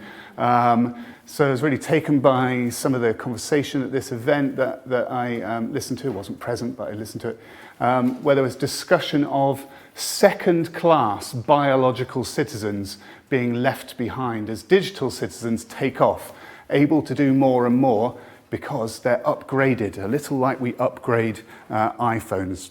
So there's discussion at this event about implants, biosensors and computers that are inside the body, which seem to be suggesting new configurations of what a citizen might be, the augmented, updated, upgraded citizen. So there's this kind of quite hyperbolic discussion about citizenship.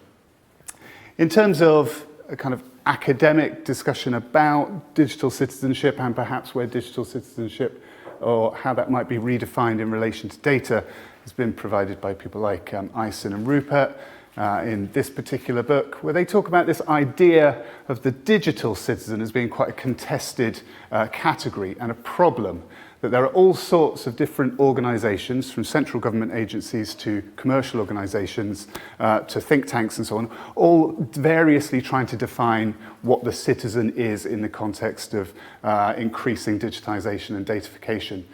And in line with that various organisations are trying to engage and cajole and coerce people to become certain sorts of citizens, or to act in a way which is deemed appropriate to being a citizen. And they also, I think, really usefully point out that what we might think of as a digital citizen is not just defined by people working in powerful organisations, such as corporations and states, but it's also configured by the kinds of software that we're using. So when we're interacting with particular devices, that gives us new ways of enacting our citizenship and so on.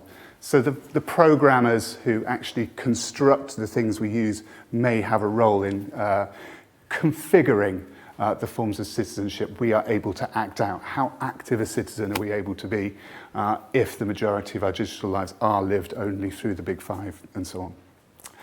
And increasingly, of course, as Giovanna's outlined thoroughly, how citizens are defined and known is increasingly through their digital traces. And those digital traces then generate recommendations and nudges, tailored personalised experiences and so on, which are also subtly shaping the way in which we live our own lives, never in determined or fixed ways, but in quite contingent, unfolding ways. So this data may in fact be, and the technologies that handle that data may in fact be part of the making or configuring of what a digital citizen is. Now, if we take that view that the technologies themselves enable us to be citizens of certain sorts, then what really intrigues me about this neurotechnological kind of revolution that some said is just beginning to occur is how citizens might be configured through these kinds of brain-based, brain-shaping technologies. Now, Ienka and Adorno are bioethicists who recently wrote about neurotechnology and particularly its ethical and rights implications. But they've really clearly identified how we have, over the last few decades, got used to the idea of neurotechnologies in terms of those that can produce these kinds of images.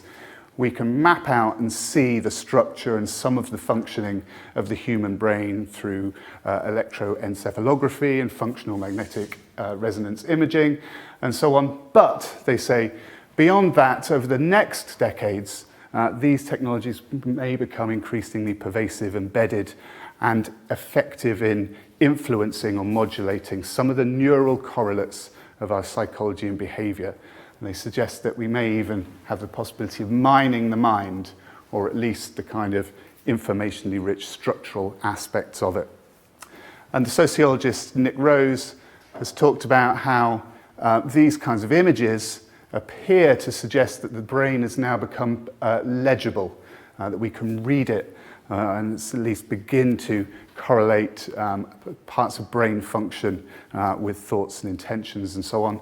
And he says, well, the dream here is that legibility is just a first step. If we can read messages out from the brain, which seems to be, that might be increasingly possible, then the next step on from that is that we might read messages back into the brain and again modulate, influence, shape those thoughts and intentions themselves.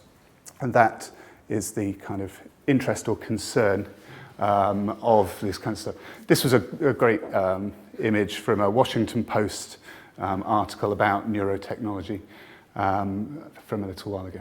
So the Morningside Group is a group of neuroscientists and neurotechnologists based in the States, a kind of collaborative group who recently published an article in Nature where they outlined this kind of world which apparently we're on the road to, where it may be possible to decode people's mental processes, where individuals might even be able to communicate with each other simply by thinking, brain typing, as it's been called, and where powerful computational systems are linked directly to people's brains to enhance mental and physical abilities. And yes, that is a man in a tin hat.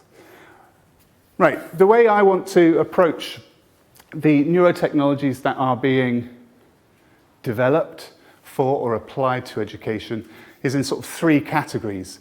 So I think of the categories as technologies of scanning and scraping and sculpting.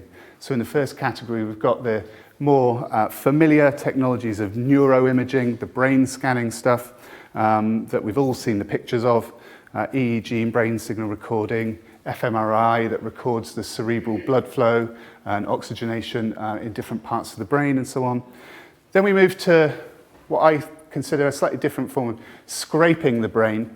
That might be wearable devices that are conducting a real-time kind of decoding of mental states, again through sort of mobile EEG, but in real time while subjects are mobile and so on, and producing from that vast analyzable brain databases.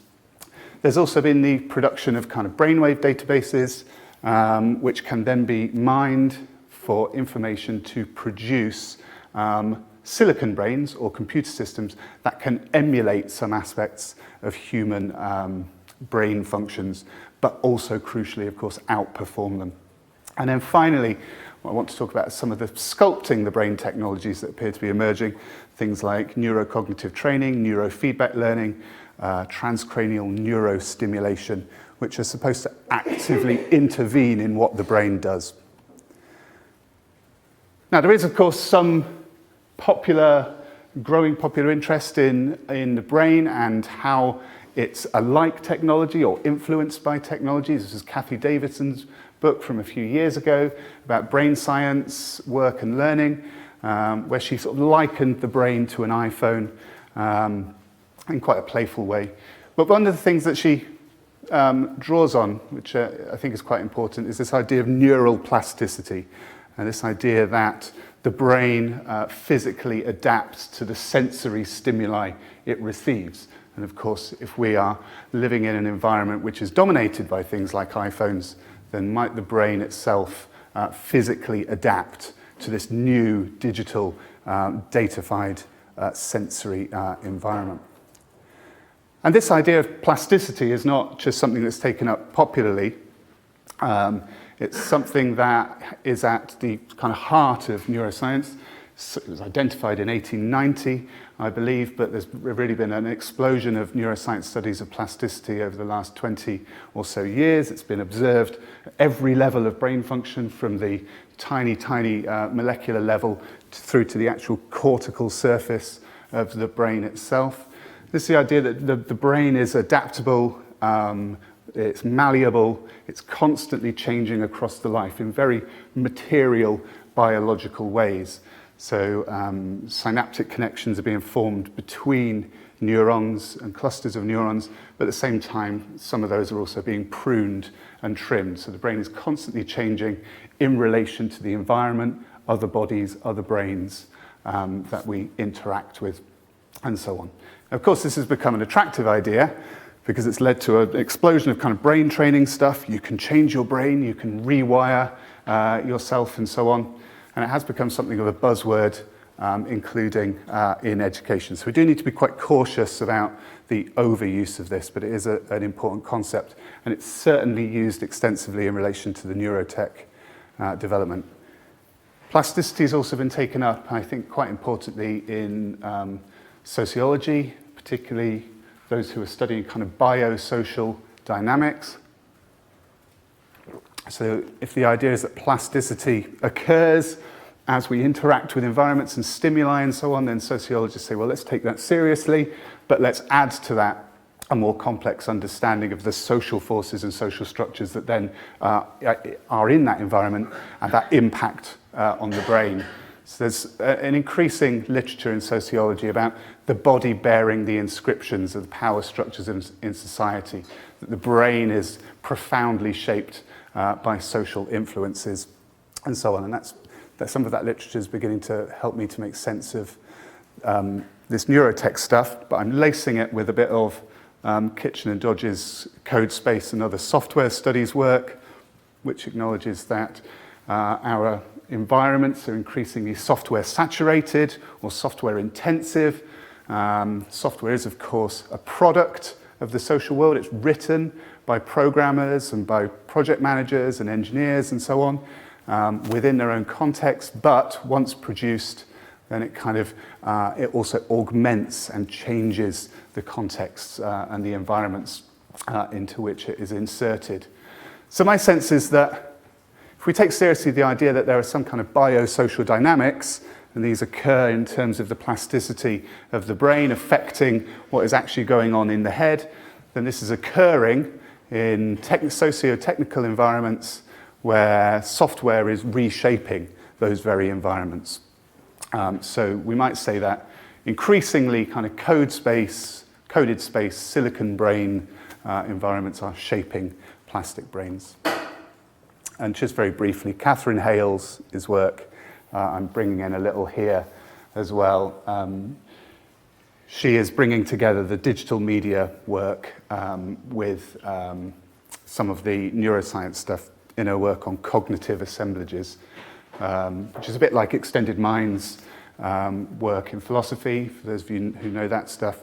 The idea that humans aren't really contained by the boundaries of skin, but we are in fact distributed cognitive systems with technical components.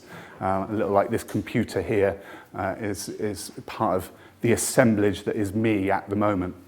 Your mobile phone is part of the cognitive assemblage that you are part of until you turn it off.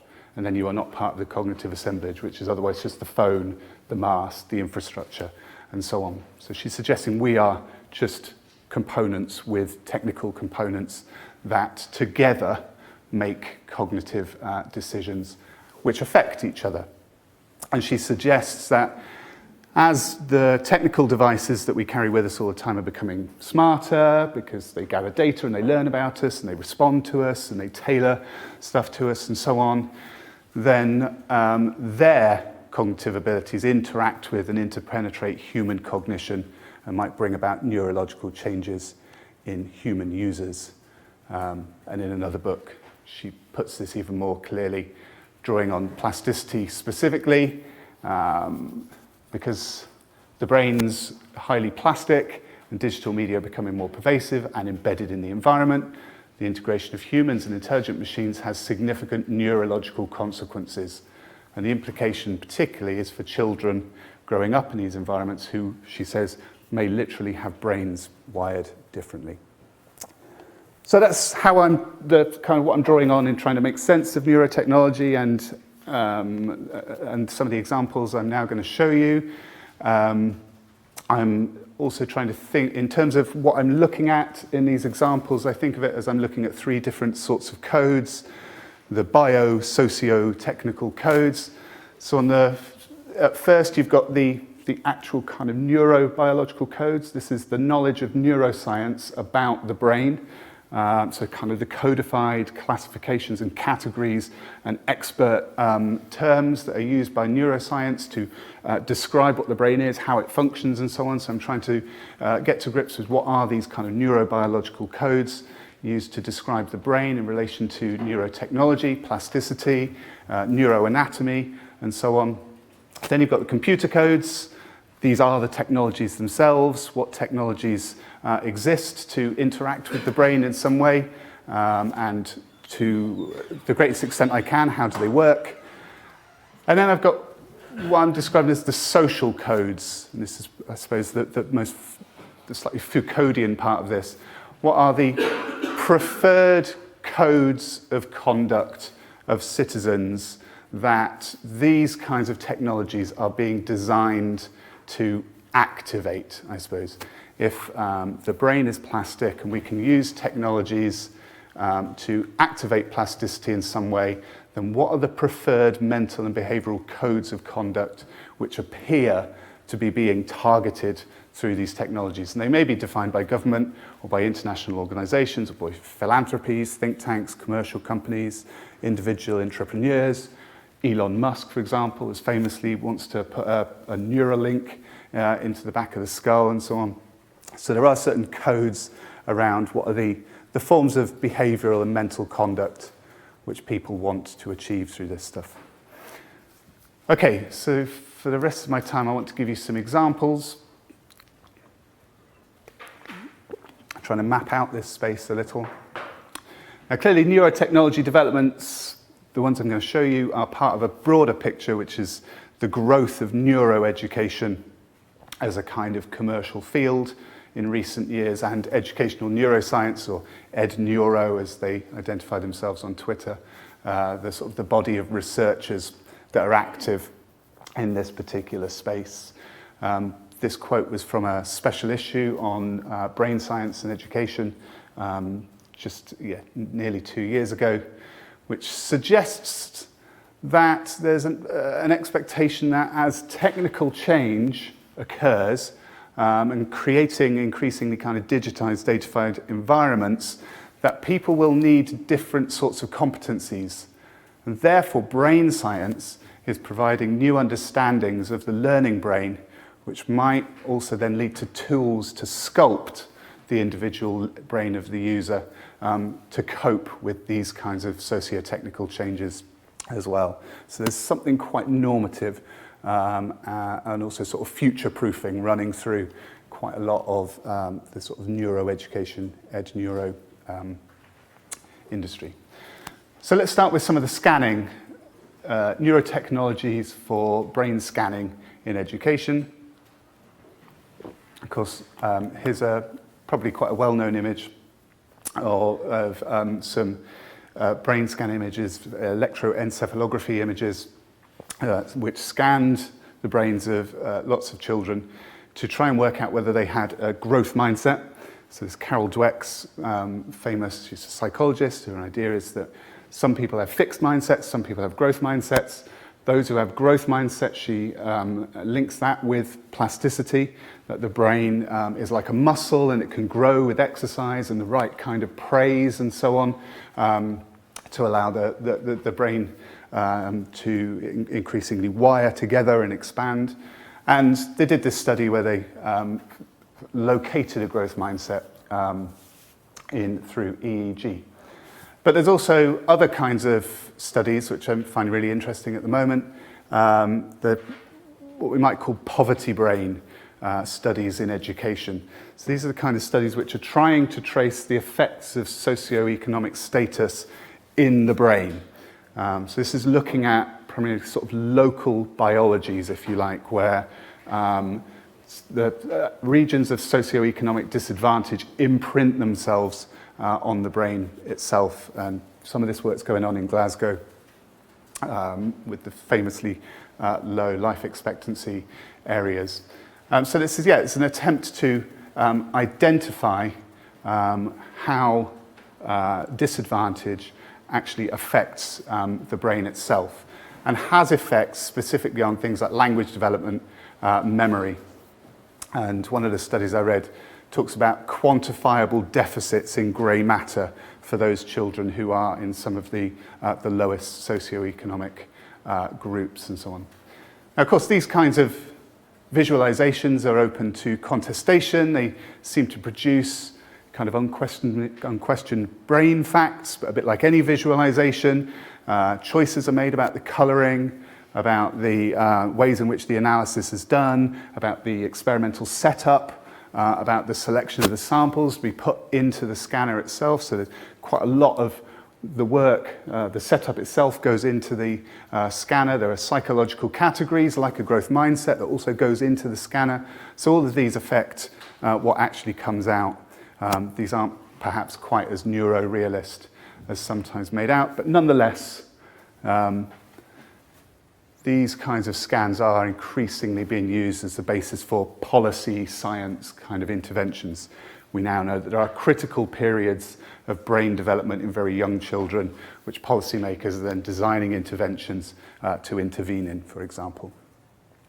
Here's a good example of a kind of policy science approach using EEG. This is NeuroCore.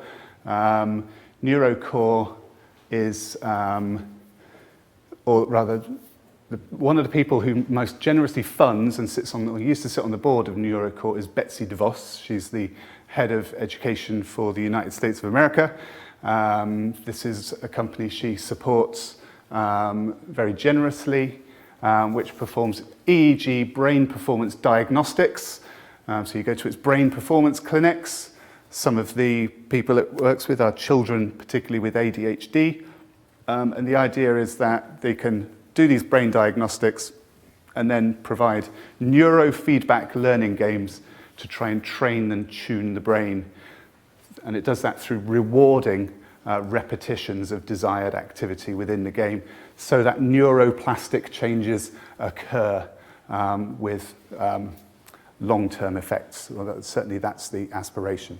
And this, as I say, has been supported by the most senior policymaker in the States. EEG has also been related to the personalized learning discourse. So personalized learning, usually associated with learning analytics, adaptive learning platforms, and so on, sort of big data in education. The Royal Society released this report, 2011, so quite a while ago now, which talked about the ways that kind of real-time brain scanning could be used for the development of adaptive digital technologies that emulate a teacher and provide personalized help on a daily basis. So it's said here this could be adaptive applications that require use of online measurement of neural response. So it's some kind of wearable band that could actually measure how the individual is responding to a particular set of learning tasks or a particular course. You use that data as a way of automatically personalizing or tailoring the content or the sequence or the pathway through which the individual learner then experiences that in a way that's supposed to be optimal for the student. So brain personalized learning. I think at the time that the Royal Society released that, that was just speculative. This platform, Sensory Intelligent Learning, isn't going quite that far, but it is very clearly making the connection between personalized learning and neuroscience. So this is a tried and tested platform that learns how the brain learns and provides a personalized path to mastery for every one of your students, whilst also engaging, motivating, and encouraging a growth mindset. So I don't think it's yet using the full wearable EEG. It's just built on foundations of cognitive neuroscience, understanding of the brain, but it clearly, I think, indicates some aspirations in that direction. The second category is a bit more to do with the kind of scraping, brain scraping that I mentioned. And this is about the way in which huge brain databases have been used to construct brain-inspired computing systems or biomimetic systems that are modeled on some aspects of human brain functioning. So as Prieto and colleagues have said, this is about reverse engineering the human brain to develop systems that imitate natural networks. Of course, the dominant language in computing at the moment is around neural networks, artificial neural networks, which are modeled on some aspects of the way in which the brain functions through its own neural networks in very, very efficient, flexible, and robust ways. One of the key organizations that's working in this area is IBM. It's developed what it calls cognitive computing systems that emulate the human brain's abilities for perception, action, and cognition.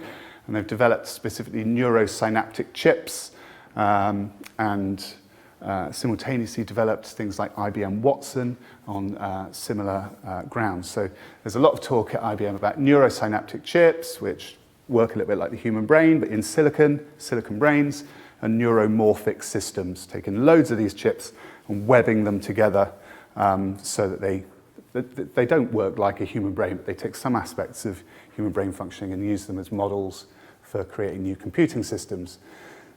Now, again, these have been applied to education, so this is not about EEG monitoring, this is about brain-inspired systems being inserted as kind of cognitive support, creating what Hales would call the kind of cognitive assemblages in the classroom. So IBM, in this particular personalized education document, has talked about an intersection of cognitive neuroscience and cognitive computing as an extraordinary opportunity to refine cognitive theories of learning, as well as derive new principles that should guide how learning content should be structured when using cognitive computing-based technologies. So it's taking brain-inspired systems and using those as a way for rethinking how learning itself is organized.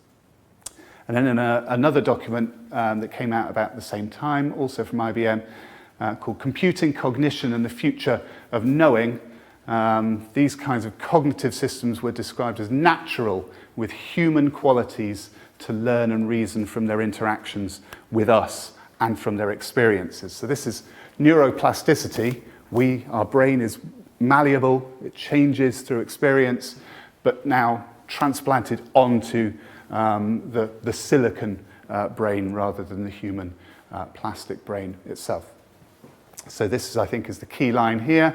Cognitive systems are machines inspired by the human brain that will also inspire the human brain, increase our capacity for reason, and rewire the ways we learn. So these increasingly smart, cognitive, technical cognizers could penetrate into learning environments, interact with human users, human learners, and in so doing, interact with that plastic brain and so sculpt it. Where code and data go, cognition can now follow, they suggest. My third category, and this is continuing the scraping theme, is brain-computer interfaces. This is where we're beginning to talk about the headsets and direct link-ups between the human brain and silicon. So brain-computer interfaces is the key term for this, for scraping the brain for real-time signals. in the case of this image here, this is literal scraping. This is there are 100,000 tiny wires attached to this electrode, and a small hole would be drilled through the head.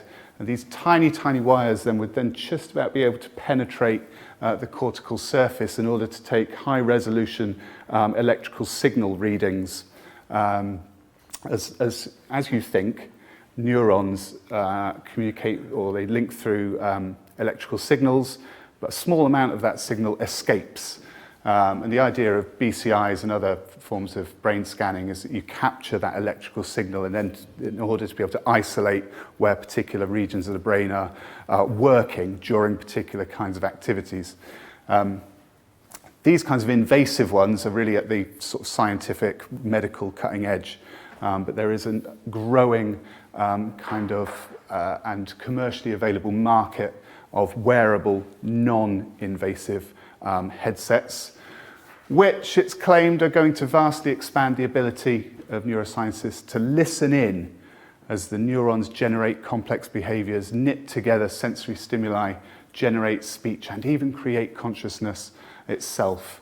And there's talk of these technologies making a brain modem really possible, where signals could be sent back into the brain.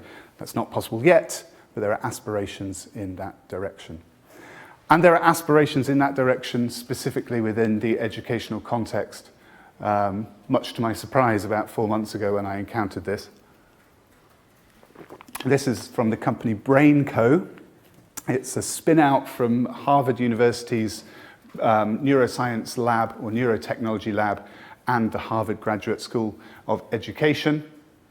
Generously given a $20 million donation recently to move from prototype to full functioning product. I believe they are doing a initial trial study of this with 20,000 students in China this year to try and, as it were, scrape attention data from the brain. So these devices that are worn here are able to track brainwave data that is associated with attention levels. So we have 5 different brainwaves, and some of them are associated with being engaged, attentive, and so on. And this device captures some of that information through the neuro headset. It uses that data to then, in real time, generate these brain data dashboards that have been superimposed on the top here. But in reality, the teacher would be able to see that on a screen from the front of the room, would then be able to respond to that attentional data or those attention scores with some kind of intervention in the classroom to re-engage the student. So at the moment, this is not about sending a signal back into the brain. This is about brain signal reading of students to enable the teacher to do something in the classroom. But it is, I think, a first step in the direction of brain-computer interfaces in the classroom. There's the device itself and the visualization of the teacher, the dashboard and so on. One of the interesting things here is what the chief executive, who's come out of Harvard, has said about this, is that trials with large numbers of students will enable us to use artificial intelligence on what will be the world's largest student brainwave database. I don't imagine there are too many others. But they're going to use this to improve our algorithms for things like attention and emotion detection. So this is about using student data from the brain, brain signal data, as basically training sets for machine learning to create improved products which might have some value further down the line. Giovanna talked about sort of surveillance capitalism. This is about the creation of value-making products through the extraction of data from young people, but in this case it's about neural information itself. Here's another product. This one hasn't been specifically designed for education, but has been used in education. It's called Muse. It's, again, a headband, neuro headset. It's connected to a mobile phone with a meditative app, which is described as a neurofeedback learning app, which is supposed to motivate you to change your brain, according to the marketing stuff. It's based on there's a huge quantity of neuroscientific research on the website that it draws from, which it uses to reinforce its ideas that mindfulness meditation can positively influence brain growth, that these forms of neurofeedback can optimize cognitive performance, and that brainwave training can result in neuroplastic changes. So it's making a number of neuroscience-based claims. The idea is that, again, your brainwaves are tracked to see if you are in a calm or attentive state, and then the neurofeedback app delivers content which is supposed to perhaps calm you down if you appear to be agitated. So this has been used in a study by Kansas State University in the States with 400 8th grade students. So they did brainwave training through these neuro headsets. And they found that this headset improved focus and concentration as measured by office referrals for disciplinary action through the application of this mindfulness-based neurofeedback learning app. So this is about some kind of preemptive disciplinary kind of neuro-based education program, which is supposed to sort of reduce the incidence of behavioral problems. I talked about this kind of social codes that infuse all of these things. I think this is a really clear example of that. It's trying to normalize behavior in a way which fits with the culture of the school itself. It's tweaking and disciplining the neural substrates of engagement and attention required for academic learning. Okay, my final example, Jeremy, I'm going to finish in 5 or so minutes, if that's okay. Final example is neurostimulation, sometimes referred to as neurohacking. There is a growing growing sort of subcultural DIY neurohacking community. There was a big kind of conference in the States at the weekend that the BBC covered yesterday. DARPA was there too, to try and find out what can we learn from all these people who are doing DIY brain stimulation, and so on. The idea of these is similarly, you've got a kind of headset and you've got electrodes, but these electrodes transmit a low voltage electrical signal into particular identified regions of the brain. The idea is that they provide a window of plasticity. So if a student has a half an hour complex cognitive task to complete, the idea would be you could give them a little zap at the beginning of that task, and it would free up or would loosen up the brain sufficiently that more neuronal connections could be made than would naturally be made without the stimulation itself.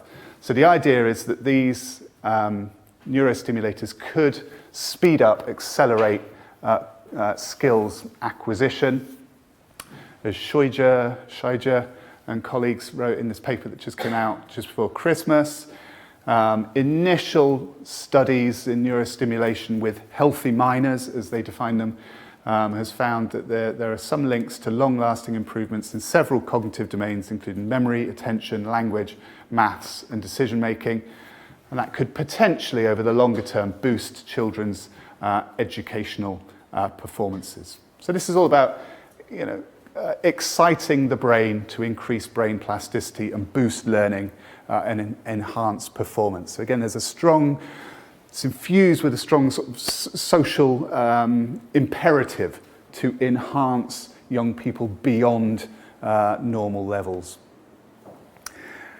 And I mentioned DARPA a moment ago because they are perhaps the most generously funded and generously funding agency in relation to neurostimulation in education, specifically in relation to the education and training of military personnel, as you'd expect.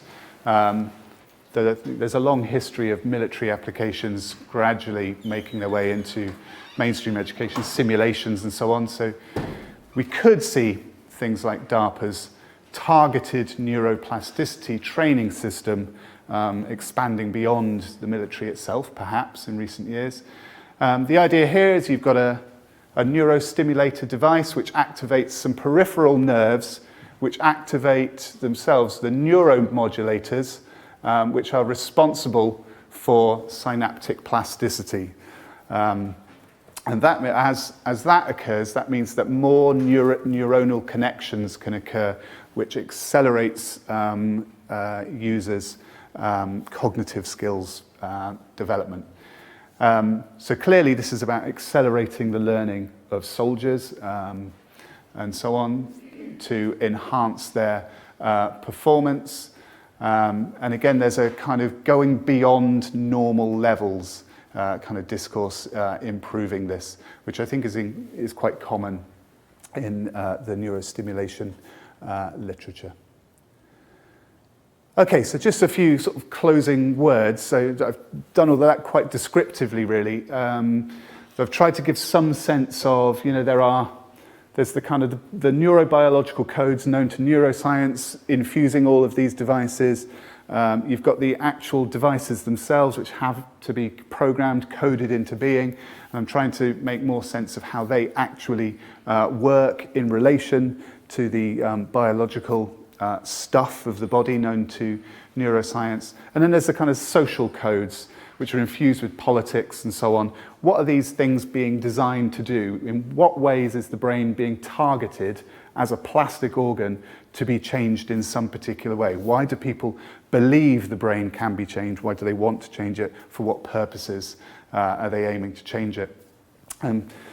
Victoria Pitts-Taylor, in her relatively recent book, The Brain's Body, has talked about neurogovernance and kind of techno-scientific ambitions to monitor, control, and transform processes of life for civic, political, and commercial purposes. And she talks about this emphasis on rewiring brains as a really good example of this, and particularly of neuroscience-based training programs that are supposed to mold the plasticity of the brain as strategies of preemptive neurogovernance, which are attempting to optimize the economic and political, or optimize the population and sort out the social order through enhancing and augmenting citizens to be better than simply biological. So these are economic and political imperatives to change individuals for those purposes. I've just got a really good example, I think, to close of how this kind of neurogovernance is perhaps working out. This is from the Potomac Institute, which is a major Washington, D.C. think tank with its own Neurotechnology Institute. It's produced a series of reports on neurotechnology, including this one from 2014, called Neurotechnology, Enhancing the Human Brain and Reshaping Society. So it talks about the neurotech potential to enhance the brain and perhaps even human intelligence. It suggests that policymakers and scientists in the private sector should be developing novel new neurotechnologies, which is now being advanced through the massive 1 billion brain initiative in the States. But particularly here, it talks about ensuring that neuroenhancement of the individual will secure social order and result in enrichment of society as a whole. These technologies are imprinted with political imperatives.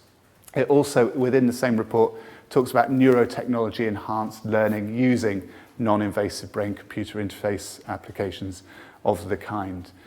So this suggests that behind all of this neurotech, including the stuff in education that I've been looking at here, there's this sort of imperative to enhance citizens, to revolutionize how other social systems function. There are, of course, rights implications, which I don't have time to go into, but I can share the reference to that later. So just, I suppose, speculatively, are we beginning to see some kind of slight variation on the idea of the digital or data citizen as a kind of brain data citizen who might be schooled through these technologies and the way in which they bring together a knowledge or a code about a kind of expert understanding of the brain and its amenability to being changed? via certain sorts of devices which might actually begin in the future to send signals back into the brain or stimulate the brain or perhaps sculpt plasticity for particular purposes in order to improve, maybe produce these digitally optimized more than biological citizens, maybe robot-proofed human capital. If the robots are getting smarter, maybe you need optimized humans for these automated futures.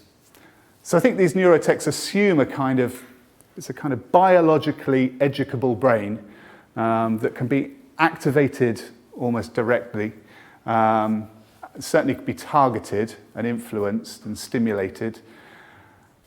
And I think perhaps we're seeing the beginnings of an effort to school and sculpt a neuroplastic kind of brain data citizen who's known through brain data and then is educated through techniques which are specifically aimed at shaping the brain itself in order that they might inhabit imagined or perhaps emerging new kinds of environments.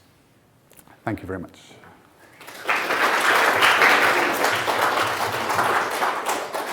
Okay, question. I know we're approaching the end of the time, but please do stay for questions. Thanks. Quite frankly, eye-opening to a degree that I think my eyelids have fallen off. I think I had about 90 questions, starting off fairly early in the talk, but particularly the last few slides where you can go through examples. Hopefully I'm not the only one in the room that's reading between some lines here. There's very positive messages in words and some really, really potentially devastating or worrying ethical issues throughout this entire sector. So, and you did skip over the rights bit very quickly. But can you just summarise what you think are the key risks, worries, anything like this from this sort of technology? Yeah, I mean, in relation to the neurosimulation stuff, there's the issue of cognitive trade-offs that's been raised, that if you stimulate and augment parts of the brain in one region, there could be trade-offs in the other. I think one of my key concerns here is about almost sort of coerced uses of these kinds of technologies. There's a kind of expectation that there could, in the future, be some sort of expectation that there might be a requirement to use these kinds of things, or it might become more culturally accepted within specific circumstances and so on. So I think there are those kinds of issues. This was the one I skipped over from Ianka and Lorna, the bioethicists, who looked in much more detail than I've been able to. They talk about these new kind of human rights in relation to what they call brain-society computer entanglements of neurotechnologies. So they talk about this right to refuse those coercive uses of neurotech. They talk about the right to mental privacy, to protection from other people accessing the brain data or mining your neural information and so on. There are the Morningside group that I mentioned at the beginning have also come up with a sort of overlapping set of recommendations and concerns as well. These are things that have only really been published in the last year. There was some work by the Nuffield Bioethics Group in 2013 that one specifically drew attention to some of the real issues with children. These ones are coming out, this one and the Morningside group, only in relation to the broader neurotech field. As far as I'm aware, there is no specific framework in relation to what the neurotech ethics and rights issues for education of young people, other than Nuffield work 5 years ago. And I think that's a very scary situation. Yeah, I think those rights implications are extremely important. And I'd like to add another one. If you talk about performance enhancement, it's in order to do better than somebody else. Yeah. Certainly in military things, how to get soldiers who can beat the other guys on the battlefield. For performance enhancement and cognitive stuff like that. If you're having a competitive environment with children, let's say, then it feeds into, well, my child should have access to this enhancement so that they can do better, get a better job, go to university, and so forth. Then comes the question of the unfair social distribution access to the enhancement technologies. Yeah. And I don't know how far that is really being thought through by people who are either promoting this or indeed critiquing it. Yeah. Yeah, I think that the potential to generate all sorts of inequalities here. You could potentially have children who are neurotechnologically enhanced, performing better in certain forms of tests and so on. There's issues there in terms of accountability for schools in wealthy areas where more children might have families that might be able to afford these kinds of enhancements, or schools can afford the enhancements, will look better on league tables. So, as far as I'm aware, I mean, a lot of this stuff to many people appears technically not very feasible, and some of it might not be. But I do think, rather than waiting to see whether it really works, it's probably important for some action to be taken to address some of these issues. We have all sorts of new sorts of inequalities could spill out of this that are so far unaddressed as far as we can. One here first, okay? Yeah, I share the frankly terrifying. I think it's fascinating, but I think it's terrifying. And I wonder, you talked a lot about going beyond the norm, going beyond the norm, and with the attainment gap that is already so great in Scotland and beyond, for what reason do we need to go beyond? And also, if we need to zap children's brains to excite them, are there not fundamental issues with our teaching practices that mean that children aren't already excited?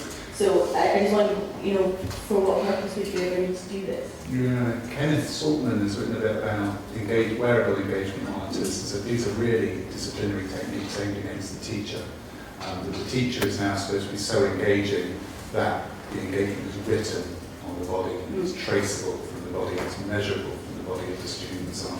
And I think some of these engagement and attention monitors are just another step on from that, rather than it being a wearable device which is capturing engagement data through the skin, it's capturing it directly through the cranium and so on. I think you're right that we already have all sorts of issues in terms of attainment gaps, inequalities and so on, which this risks exacerbating. My attempt here was just to try and outline and describe what's happening. Because in reading a lot of this and gathering this stuff together, it's raising all of these kind of concerns. But I'm still, at the moment, not seeing that they're being addressed in any meaningful way. So I'm just trying to raise awareness. It's definitely fascinating. So maybe some quick questions of James and then Judy, and then we can end off the book. Thanks so much, Ben. I was quite excited by working in this area 4 or 5 years ago. Then after some of my colleagues were using these EEGs, and some of my students were using them to try and do experimental learning to ride a bike. And having seen how absolutely terrible, they just don't really ever work, or at least they didn't work 3 years ago. And talking to scientists who said there was a lot of hype when they were trying to get these $1 billion funding for brain studies. Actually, they're a long, long way away. And so I couldn't get it. I said, this is just mostly complete fictions and hype. And it was much worth pursuing. To what degree is it still fictions and hype? And have you been working with any of these things? Are they improved? Are these ones off the shelf?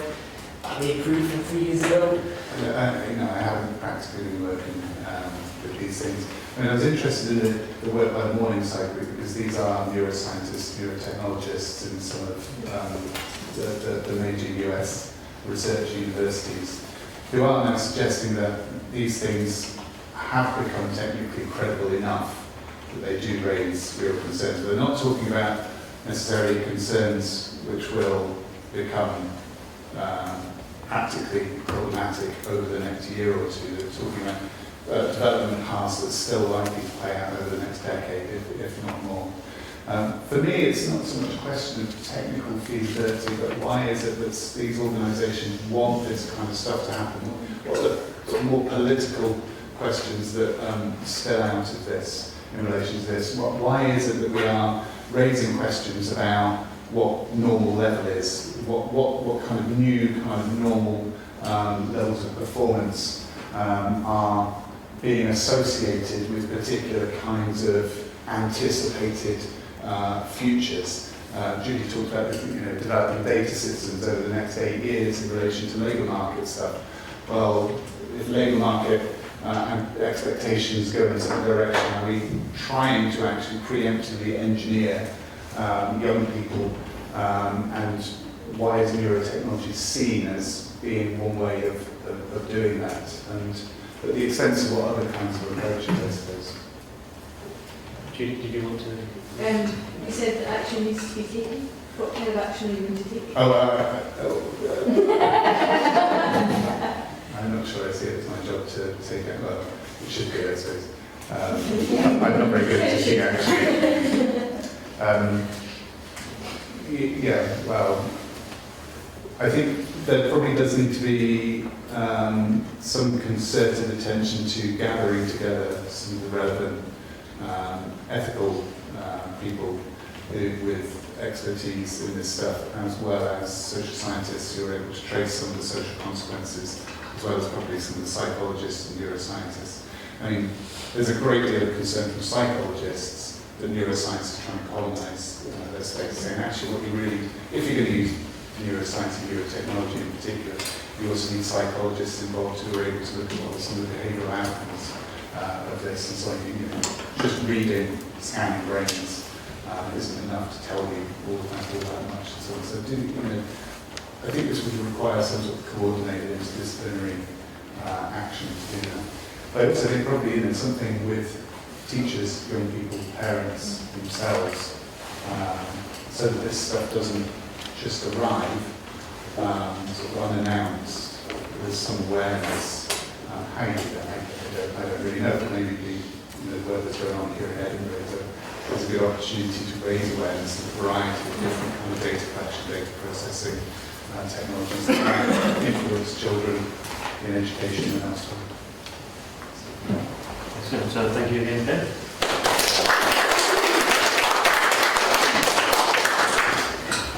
Do please keep an eye on the mailing list for the other two seminars.